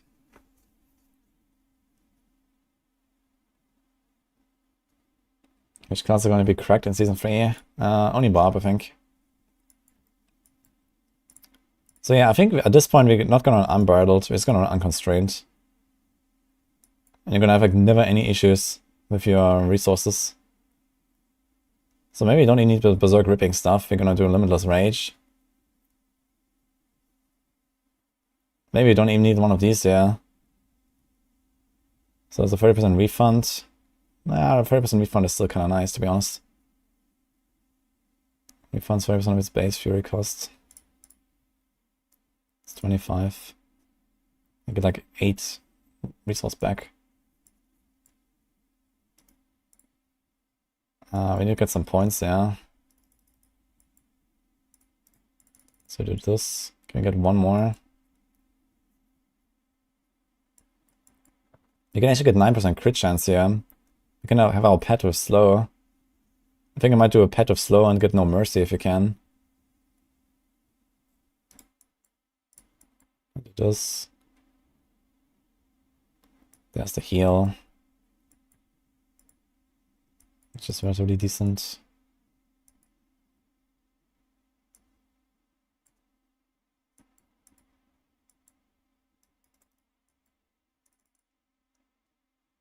Doesn't work against bosses, but okay.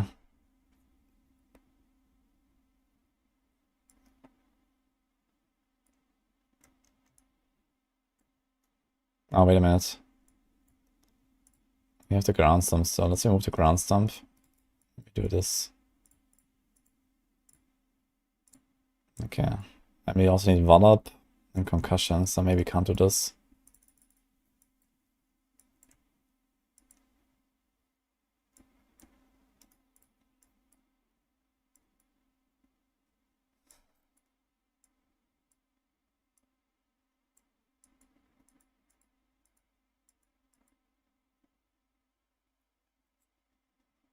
We have Audacity here for the stun. And I think I'm gonna remove that and we put the Veteran Brawlers.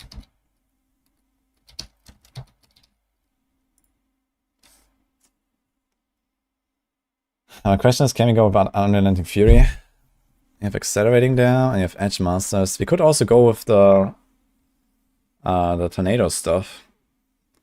The Tornadoes are not bad, actually, after all. Turns out.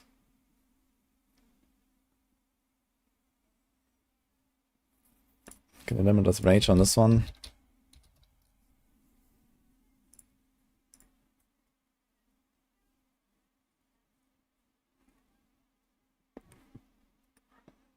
We have Disobedience here on the Amulets.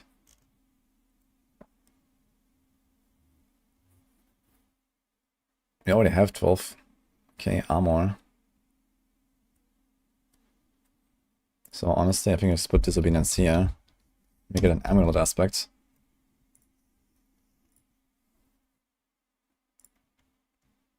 And I can do something else here. Let's see the Twister. What is that called? Dust Devil. After generating 100 Fury, your next core skill creates a Dust Devil.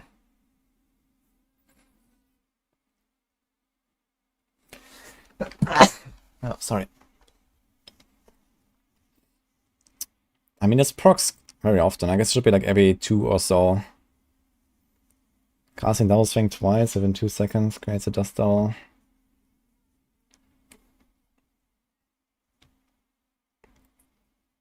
I mean, just like a leap into a pack will basically give me nearly a proc of this already. Because it gives you 40 and then more resources.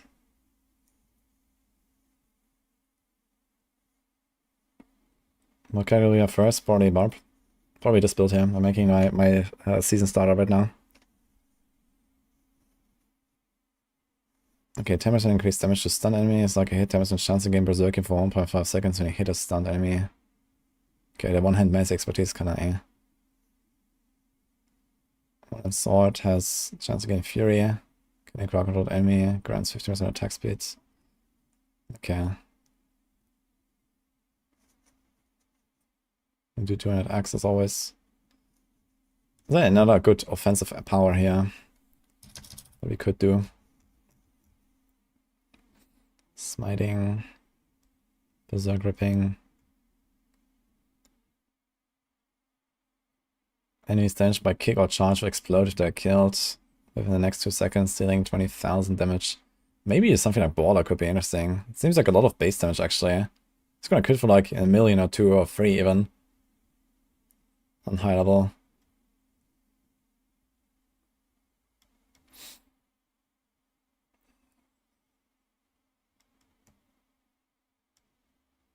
Stunning a bleeding enemy deals 6% of the total bleeding amount. Nah.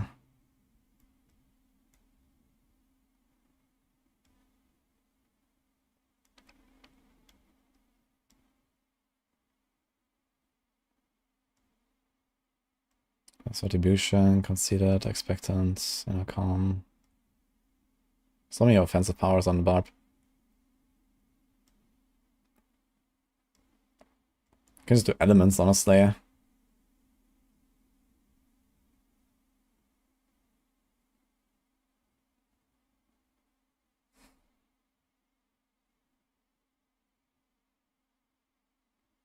I do that, honestly. Or some speed. We have Ghostwalker. I mean, you're gonna be really fast on this anyway, right? With Ghostwalker and Berserking. Berserking grants us how much movement speed? It's 15% movement speed. So we have 50, 65, 1200 skill tree, 77. And then with Ghostwalker, we're just like perma unstoppable. Perma move speed cap, I guess. So it doesn't help us to get anything for movement. Any utility stuff. Atlantis Berserker. Damaging enemy if a course has a 60% chance to extend duration of Berserking by 2 seconds, double if it was a crit.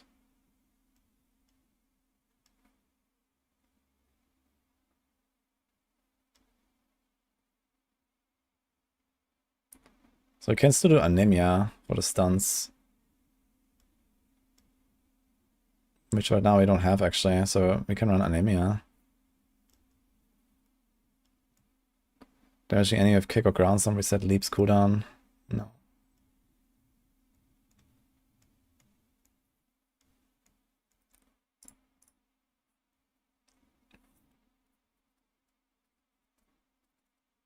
Now how do we bleed though?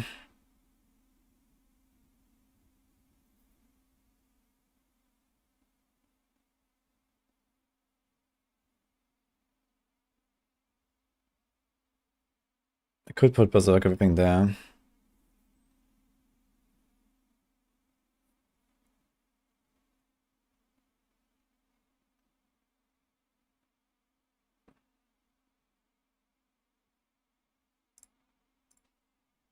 Could be injured here. I think that's fine. Lightning, poison, there's like a lot of skulls here, actually. Wait a minute.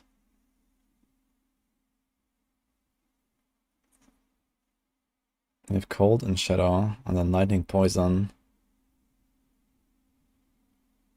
You probably have to like check out the rest stuff a little bit in a second.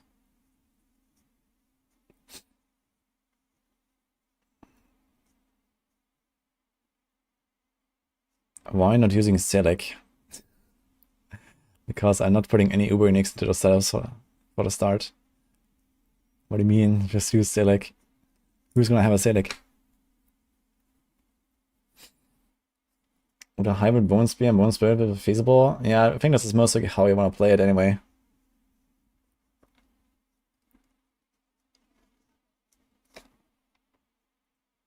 I'm gonna have a link for all these planners soon, guys. But I can link this one already if you want to save it. Yeah, this is double swing right now that I'm making. In Blizzard will add SSF mode or speedrunning. I mean, I talked to Joe Papiora when I was there about, you know, private leagues like in PoE. And it sounded like they kind of have that in mind, at least. So we'll see.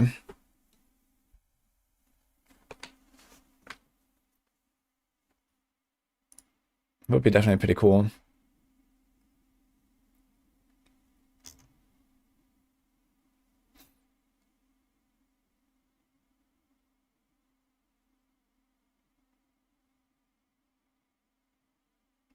This armor, I guess we want to do cooldown instead of armor, actually. And then we have 10k armor.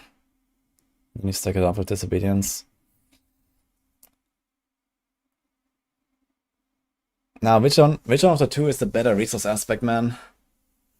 Berserk Fury, 6 Fury per second, basically all the time.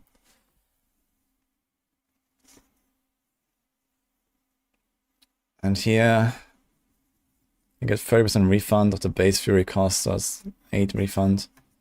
How fast do we attack with double swing? Let's say 1.5 times per second. You get like 12 Fury per second, so it's like roughly double on a boss.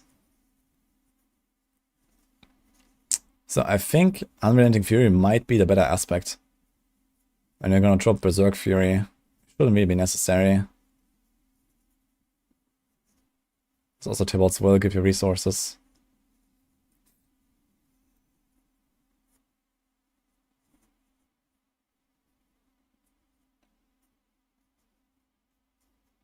I want to get Berserk Ripping in there for bleed synergies.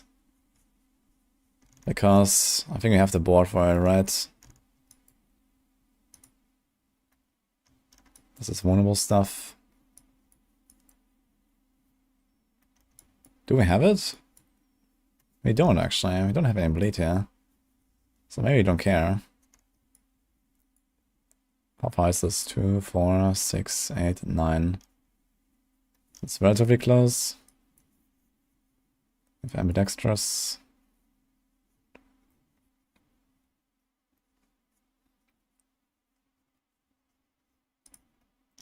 So maybe just don't really care about bleed, but I want to get concussion still in there.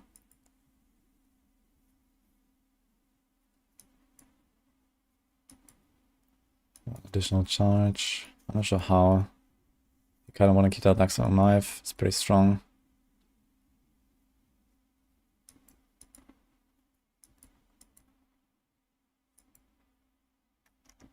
Fuck. You could remove a Migrating Fury and this. Get concussion.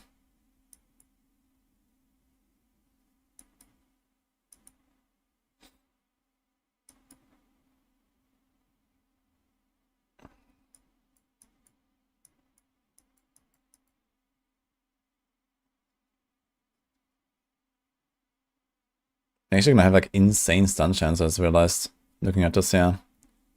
Skills using bludgeoning weapon has a 10% chance to stun. Wait, does that scale? Yeah, 30% chance to stun enemies. So you have 30% chance to stun here, and 45% chance to stun here. And these are separate rolls, I guess, so you're gonna have like insane amounts of stun chance.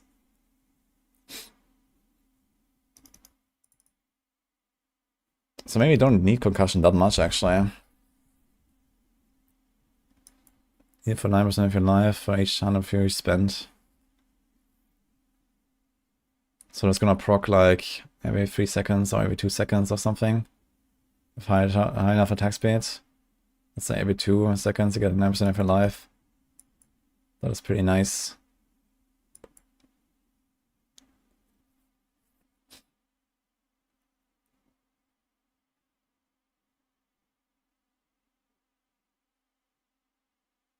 Okay. Do you have exploit here? We don't have exploits. Increase the initial rating of sword. We have ire, territorial, ambidextrous. I think I want to get exploit in there to make stuff vulnerable. Because else, they only really make them vulnerable with steel grasp. Don't even use it. Don't even do it with the charge. We don't do it with the double swing.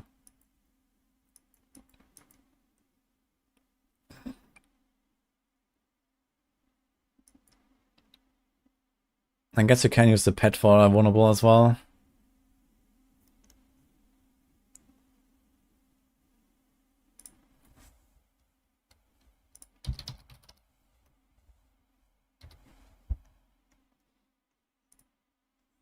We're still gripping here.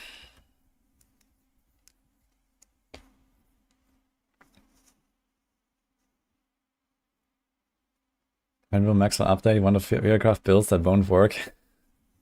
I mean, you can already Theorycraft. I mean, the only thing that you're missing are the pets right now. And I mean, you can use my sheet here if you want for the pet stuff.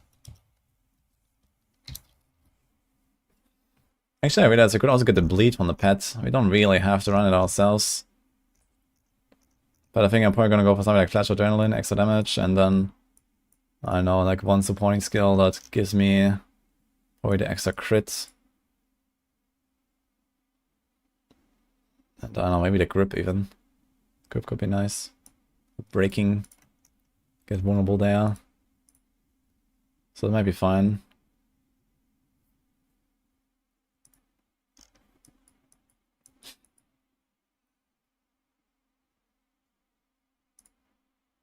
I think I want to get Exploit Glyph somehow. Let's see if I can. 2, 4, 6, 8, 10, 12.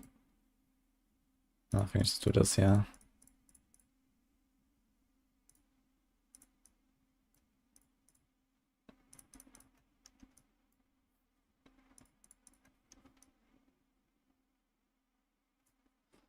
This is faster. This is minus 17 right now. And now we can.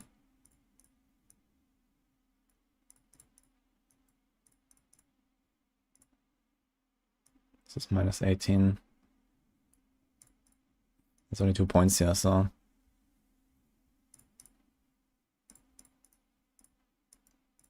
Nah.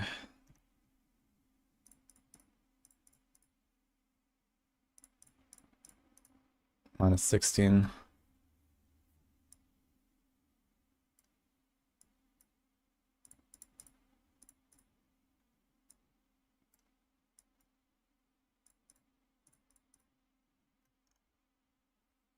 Okay.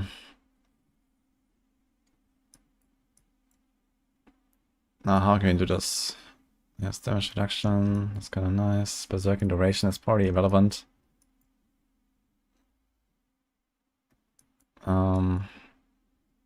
There's Fury on kill. Might not be that important. There's also Fire S. How's my resistances actually? Lightning, poison. Lightning, poison. Okay.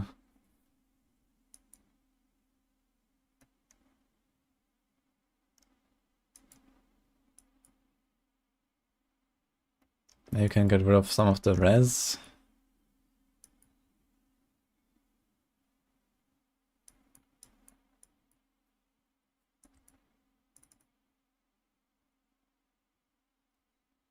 Fuck.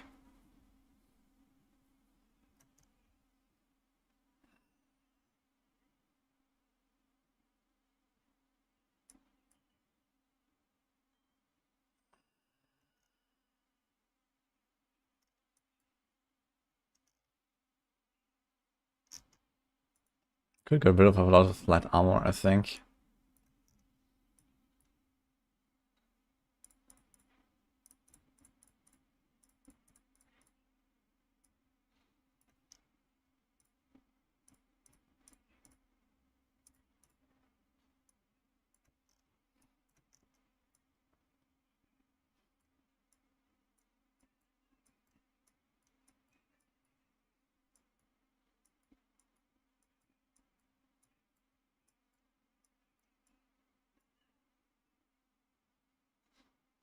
Each time I make an enemy vulnerable, damage is increased by 10%. That's kind of nice. That's how to get overpowers.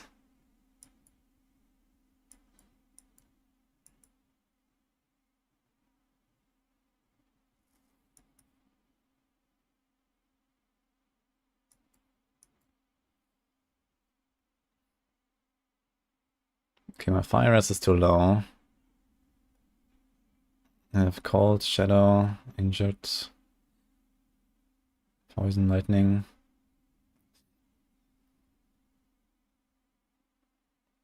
We have disobedience already, right? Maybe don't care much about the fury cost reduction.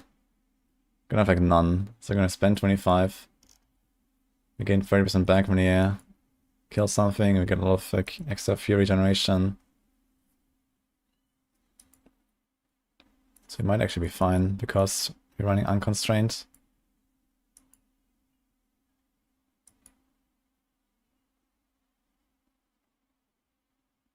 I have to try. Maybe you want to go for resources, maybe not.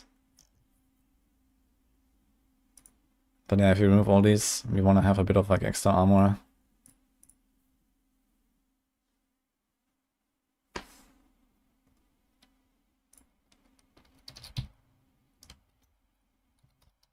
It's the fury.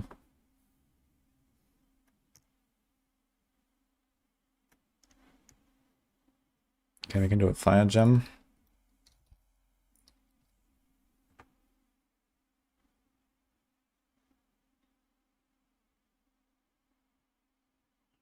Then we can do like a lightning. And let's just take this and remove like lightning into close or something.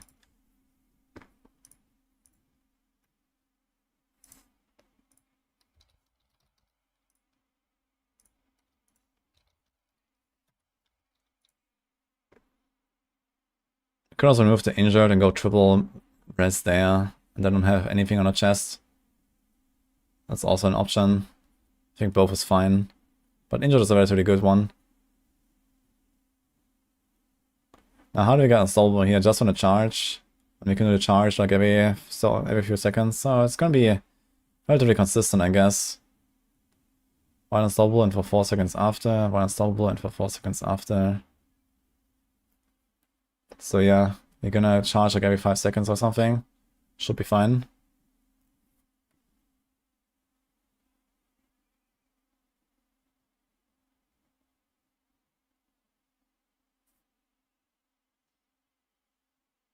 Oh, lucky. There's question about E3. Is the tag motivation work on followers? No, only those two work.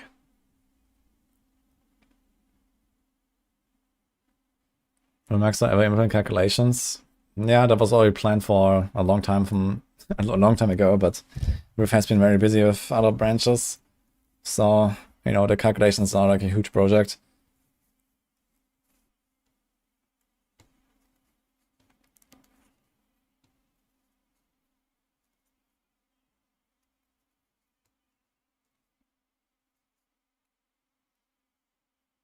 Upheaval and new barb aspect seems OP. Yeah, the upheaval aspect seems really nice for sure. Like walking arsenal is gonna feel really good at that.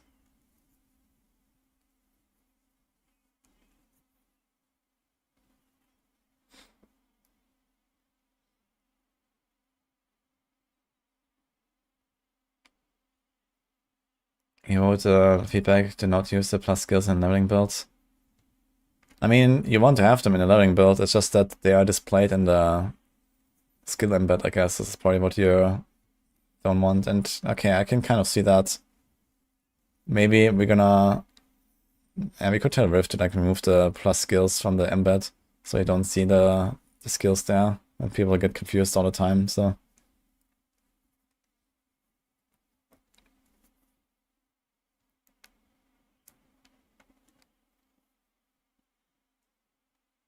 Season 14 could be a Season 3, I probably wouldn't go for Summoner. Yeah, Summoner, I don't really trust it either.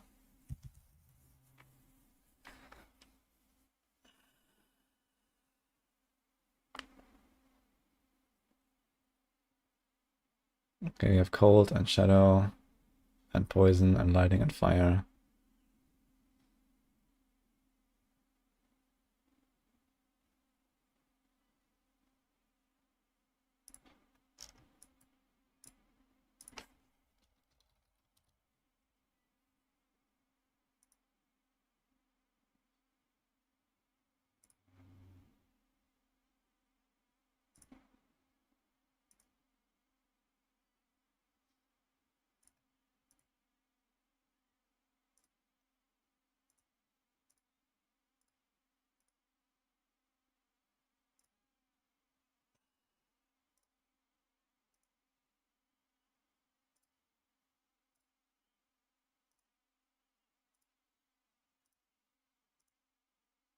Okay.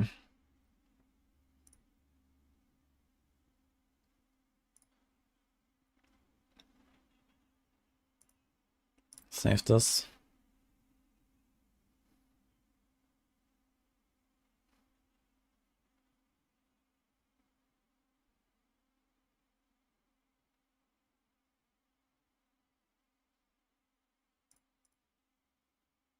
Okay, 1 to 50 leveling, what can we do here? Probably nothing really changes here. There's Anemia, Ghostwalker, Protector, Disobedience, Shared Misery. Matchmaster, Berserk Ripping. Well, that's a Rapid and Limitless Rage. Is Limitless Rage in the Codex? No.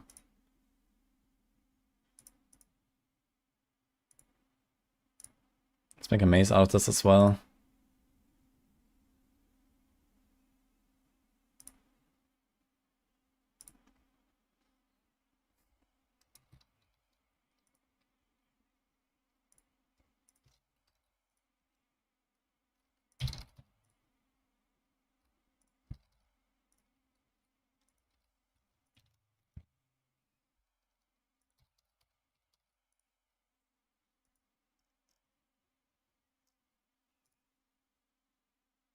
Like this.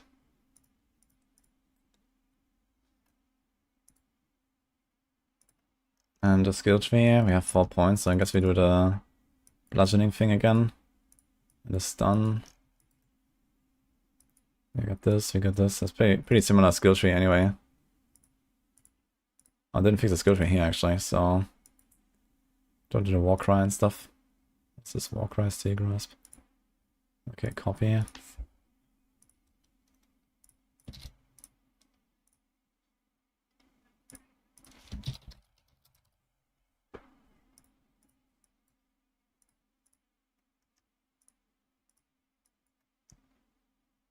We can try to get the stun in there as well.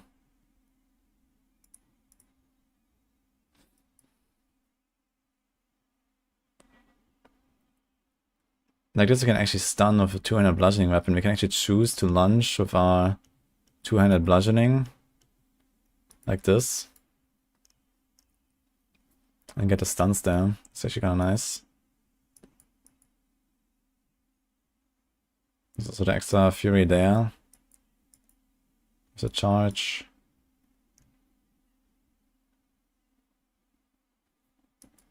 I already got the 2 points.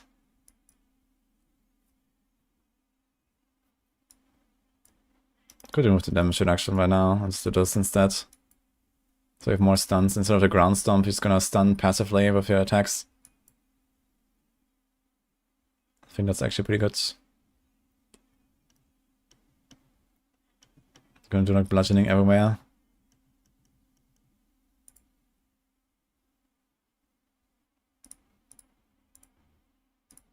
Okay. Kinda like this. I think later on you won't need concussion anymore. We go for counter offensive and this kind of stuff here. A bit more damage reduction. Move this there. Yeah.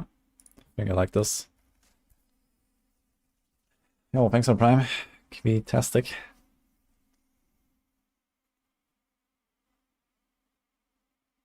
Which bit do I recommend for someone virgin on D4 like me? What is like an easy beginner build? I think Arclash is gonna be like a really good one. Stormclaw Druid might be really good. They're like basic attack builds, are pretty chill. Blizzards maybe. Hoda Barb or whatever, Whirlwind Barb, these kind of things.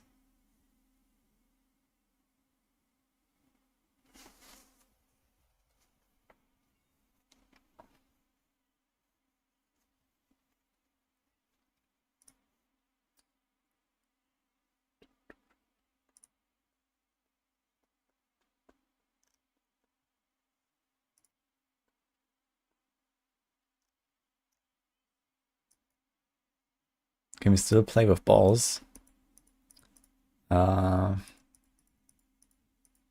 Yes. Especially easy if you're a male. Yeah, I think this looks fine here. So what about the T100 dungeons?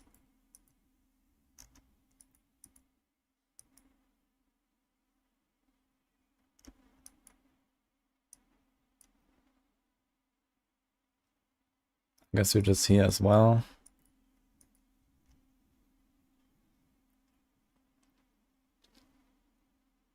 We have disobedience. We have only 9k armor down, that's kind of bad.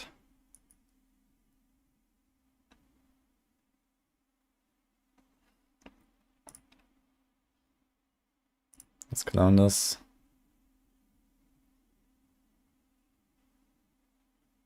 I think we move the cooldown and go armor instead, just to be like better protected here.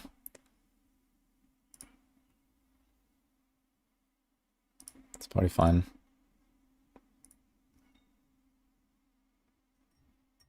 Yeah, Stormclaw I think it's gonna be really good if it works, you know, with everything.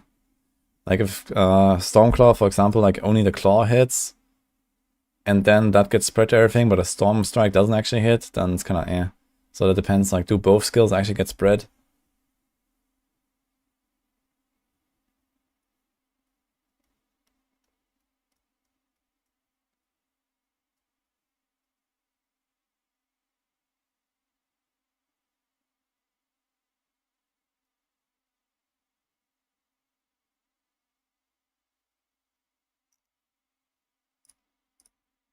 Being gonna change the Paragon to what I just had here as well. Actually we do have... Wait a minute. 100 uniques. Ah. Oh shit, we still have the 8 points, we have to fix that, so let me see that. How do you get 8 more points? I guess the res. You need to do this and this. What about the fire res? This is pretty nice here for 3 points actually, since you path right there. 3 points, 6% life, and a bunch of res. That's pretty efficient. To maximum fury.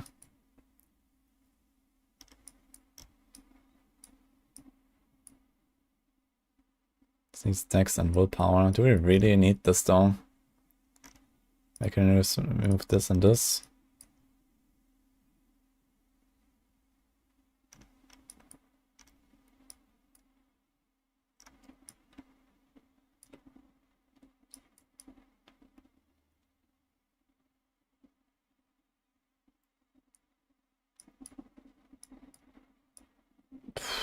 It's tough, man, getting those last points. You could probably move a few here. Like... Nah. Not really.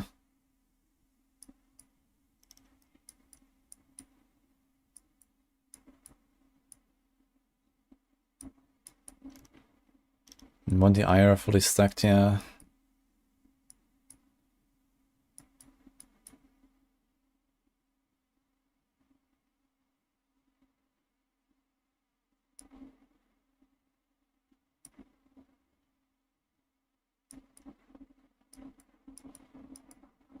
Fuck.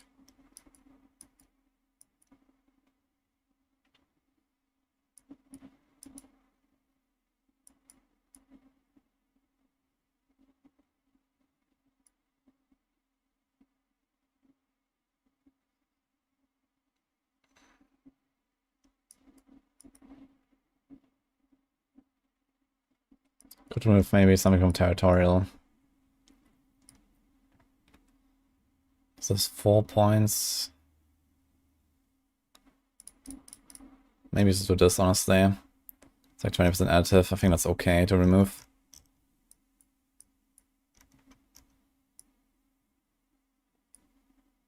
Can we also... Yeah, I think we do this. So what is the change here exactly? You get Explorer Glyph, which is nice, and 45 vulnerable. And we removed a bunch of like Berserking duration, which doesn't really matter. Remove this here with the Fire Res and Armor, which is okay.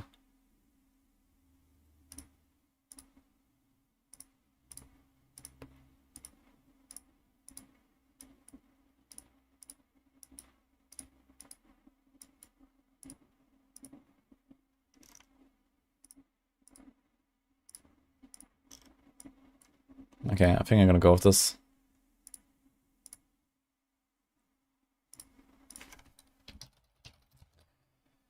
Yo, thanks a bit, Bills. Appreciate it.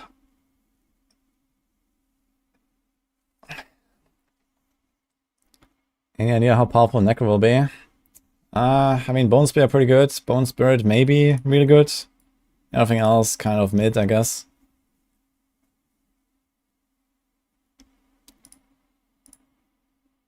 Okay, let's copy this. But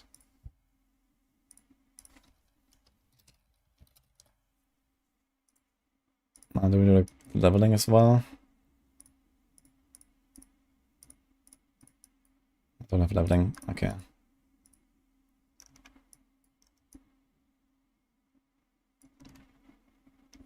But I think this is fine. Wait a minute, we have Berserking duration there. 1 point that we can remove. Maybe we can get something back. What are we gonna do with 1 point? In Berserking duration, I guess you can do like life. It's a bunch of life I didn't pick. Wait. This one.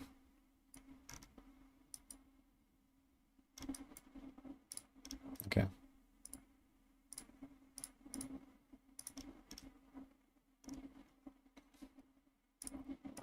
Okay, T100 dungeons, I guess we have the same setup anyway.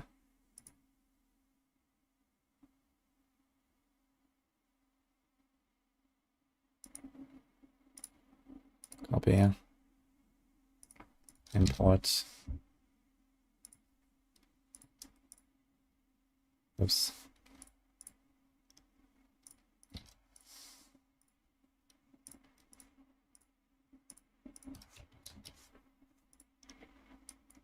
So basically the same setup everywhere, and it kind of works. Let's remove these. We do Wrath. And I guess here we also do the same skill tree as we just did. It's basically the same setup. You can do Challenging Shout instead of Leap. I guess that's fine. Copy. I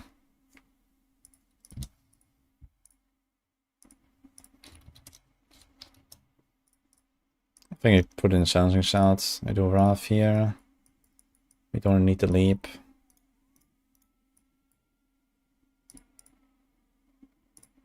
We do this instead. So I have like a nice damage reduction. So it's like the updated double swing. Just need to check there's like something that is like off here. With the armor. Berserk gripping. So I have the wrong weapon, so that's gonna be a mace now. We have the Wallop.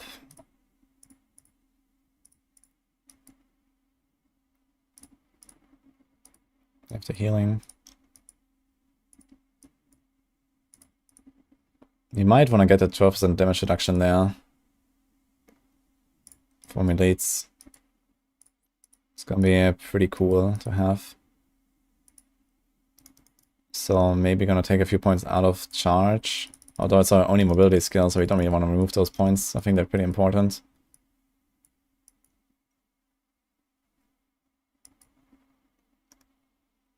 Could maybe move the duelist.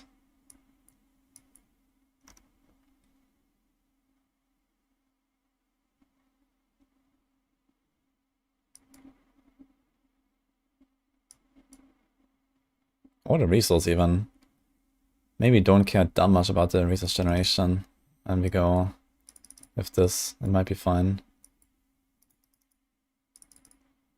Hard to say really.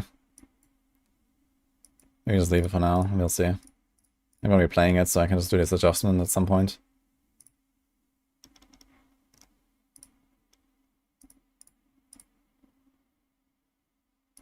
Okay. This is gonna be my race build, yes. And I'm not sure if I should go to try to get Ramanatni's weapon. I mean, Ramanatni is really powerful. How much fury do we have? We have 206, so it's like an 80% damage multiplier. Gives you also a chance to restore resource. Bunch of stuff. Pretty good weapon. And the image is like a random rapid. So we see how my damage is. Maybe I'm gonna try to do like a Grimoire or two once I'm in Torment difficulty. Do a bit of Helltide. And what's the chances for Ramanatni to drop? I think they're pretty high. Barb has 5 items in there only. But yeah, farming 5 Gigars is like half a Helltide. Probably more than that. But it can be a nice upgrade. We'll see how the damage will feel. Maybe I get lucky and just find it on my way. That'll be cool.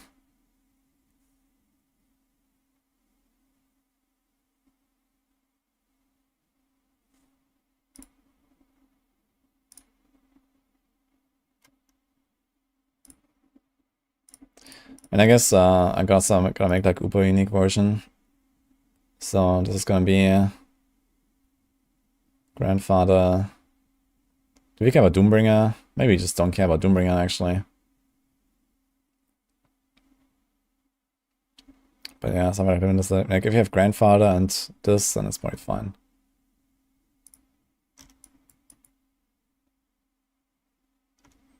Increase crit chance against. Yeah, I think with Doombringer I want to try to get something like No Mercy. Maybe I would remove Imposing Presence. Take this, put Doombringer, for example.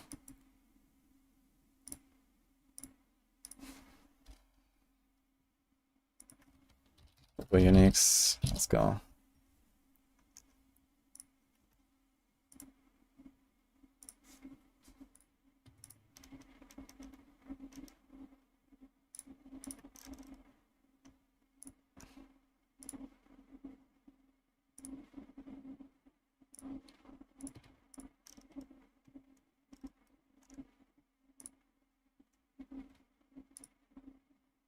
Yeah, the problem is, okay, with Doombringer I'm gonna actually do less damage, so I'm not sure if we really want to do that. Because I can't do this anymore. It's 50% extra damage. You would get the 9% crit, which almost makes up for it, I guess. It'll be very, very tanky. So maybe. So we just change this to this.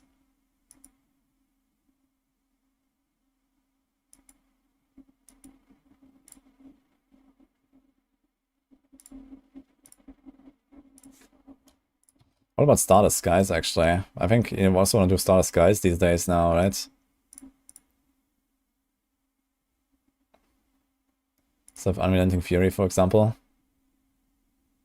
Create. That's lucky hit, crit, core. And then get like 40% extra damage, 40% versus cost reduction. It's pretty juicy, actually. So you probably do this.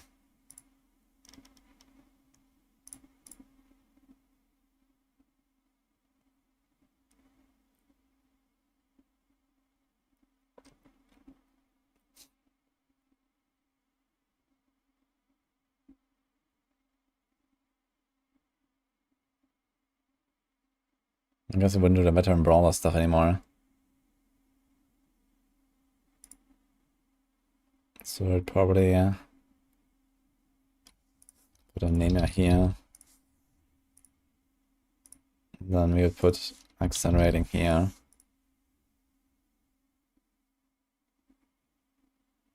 Any other uniques that we need? No, right? 1, 2, 3, 4. That's enough. What about the Melatonin Acidic? Do we care about it? Has like a lot of resource gen, a lot of damage for healthy, it's gonna have movement speed and a lot of all stats. It's gonna make it very tanky, I guess.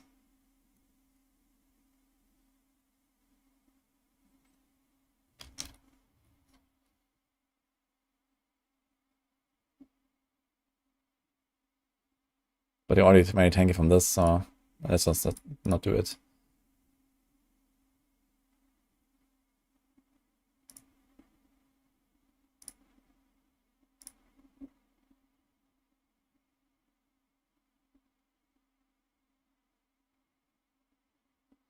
Oh, wait a minute, it's not a Codex thing anymore, right? The Berserk Fury. I think it was only Season 2.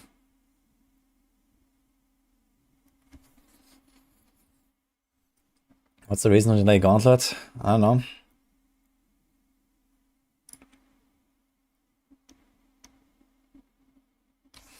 Can we search for Codex? Let's see. Blah.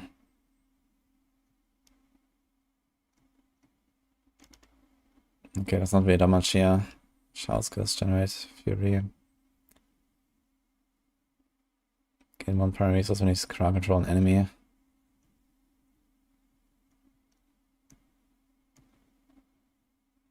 I guess I can do veteran brawler.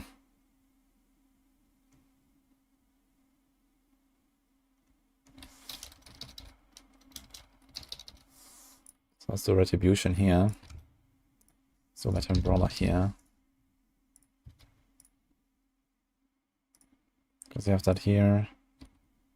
And here.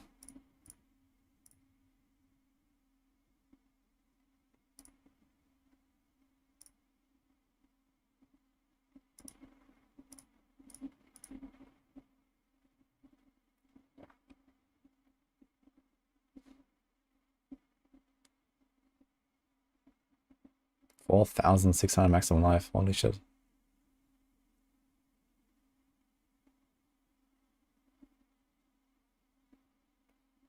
Okay, I think this should be fine here.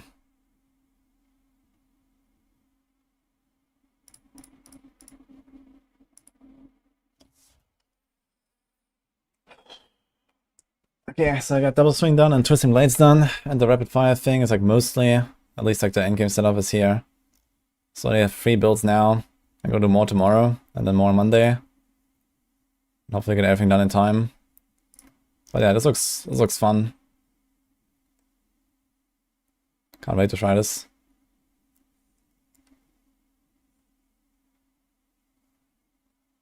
Stop build still TB. Yeah, speed farming wise, I guess TB still wins.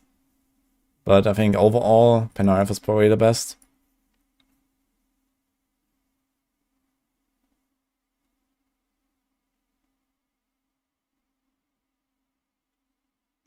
Okay guys, I gotta go. We have maximum meeting in 4 minutes. So, short stream today. But yeah, I'll be working on the guides and stuff. So stay tuned.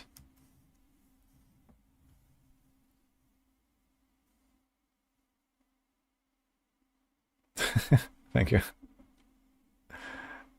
Yeah, sometime, probably like Sunday evening or so is probably our deadline. We'll see. Since we got the patch notes 1 day later than usual, it's pretty rough. Well, at least most builds don't require like major reworks, at least here on the Rogue it seems, so there's that. Although some of the new tech is kind of cool, like I just made this rapid fire build, I'm really excited to try this. Sunday evening deadline, yes.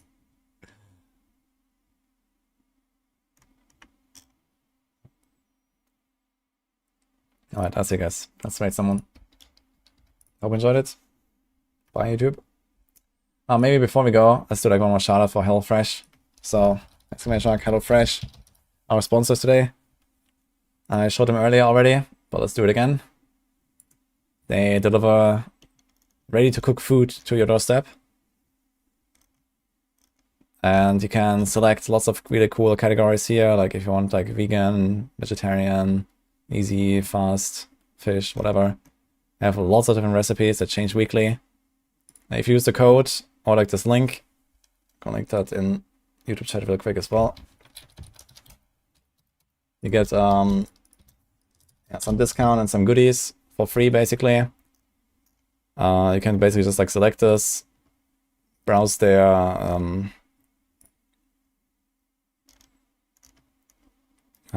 meals here. This is a German page right now, but they also have like an English page, or you can translate if you want. So, here's the code, by the way. So when you click on this, here's the code. If you have this code, even for those people that use the English side, here, you get like extra stuff. That's really cool. And do you have like the full menu somewhere? Can we see that? Yeah, you can see the current menu, for example. So they have lots of different stuff. I'm gonna translate this here. So you see, a lot of people also told me they use this or used it in the past, and they have, you know, really cool recipes, and I like them. So it seems very nice. And I see there's like something for everyone, basically. All right. Hope you enjoyed it. Enjoy the HelloFresh. I'm gonna go and see you tomorrow, guys. I'm gonna raid Karn today.